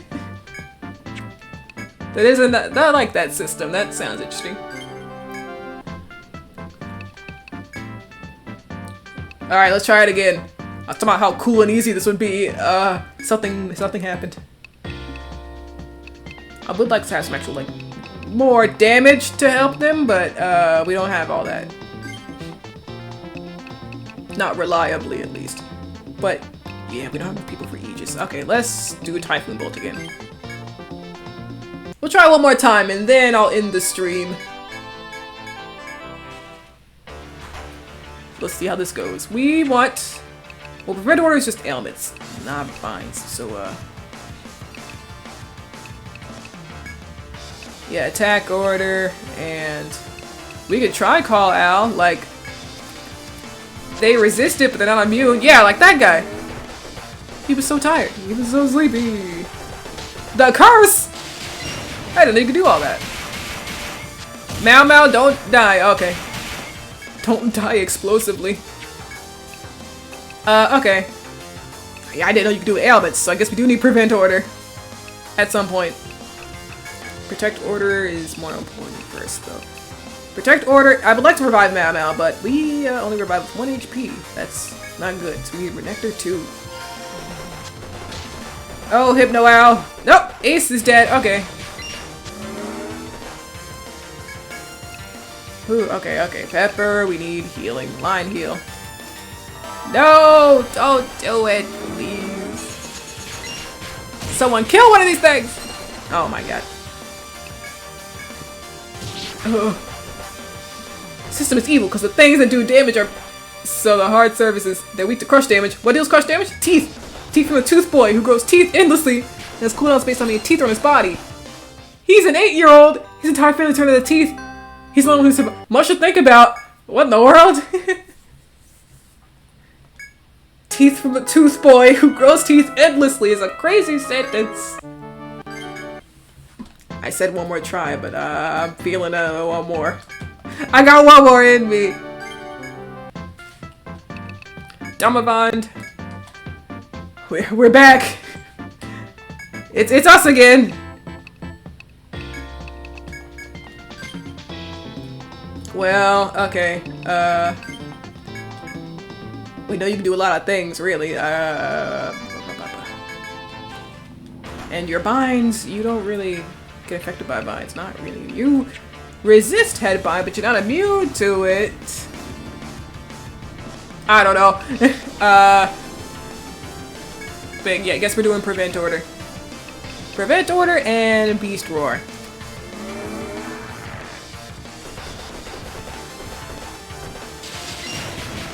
We nullified the status ailment. Okay, good. But dang, they nullified it from both of them. I want to get Attack Order up at some point. Can't lie. Hold on, I don't know. We'll heal Ace. There we go. We need these kids like happy and healthy. Ace, I hope something violent can get bound. Nice dodge, Pepper. I think you would have died if you didn't dodge that. Nope, Ace's legs outbound. Why do you keep going for the legs? Oh my goodness. Okay. I want Protect Order to start like going. But I think we need... Yeah, we still don't have Teriyaka A. Uh-oh. Okay, we're gonna heal Pepper. Look at the gallery of this poor child. Uh-oh. Let me unbind Ace. We really need that, those legs unbound. Ace, live! Okay, he's alive. We need knighthood. No. Pepper does move fast.